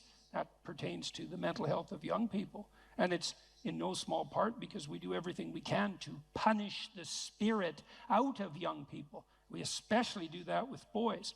But we're pretty good at, you can't do that to boys without doing it to girls too in the final analysis, because we're basically stuck with each other. So develop a compelling vision, and one that you're the one who judges whether or not it's compelling. You want a vision, you want to formulate a vision such that you apprehend the vision, you think, oh my God, if I could have that, life would be worth living. Well, yeah, that's what you want. And you might find that you're actually not that hard to satisfy. You know, that what would satisfy you, fill you with hope, stabilize you psychologically, is actually within your grasp. And certainly my experience on the clinical front was that was the case. One of the things I loved about being a clinician, I really loved this, was that generally my clients who were genuinely aiming up, because not all of them were, but most of them were, the ones who were genuinely aiming up made rapid progress. And it was extremely engaging and entertaining to work with them on that. You know, we'd set goals. I want to triple my salary in 3 years. That was fun. It's like, okay, that sounds like a war. How might you do that? And it was extraordinarily entertaining to plot that out, to strategize about it like it was a full-fledged war, you know, but a war for something positive, and a war that would benefit the person who won and also the people around them. And that's well within your grasp. There's any number of things that are right in front of you that you could radically improve with the right vision, and that would result in radical improvement, and not just for you, but for everybody around you. That's just right there in front of everyone. And it's particularly true if what's around you is pretty dismal, because if what's around you is pretty dismal, there's just no shortage of opportunity for improvement. Might be difficult, but man, there's lots of possibilities sitting there as well. So aim up, get a vision, man, and pursue it. And the more of us that do that, the better things are going to be. And it would be better if they were better than if they were worse. And we're certainly trying to sort that out on the cultural front at the moment. It's like, let's aim up, eh? Because down is very deep hole. And maybe we don't want to blunder into that again.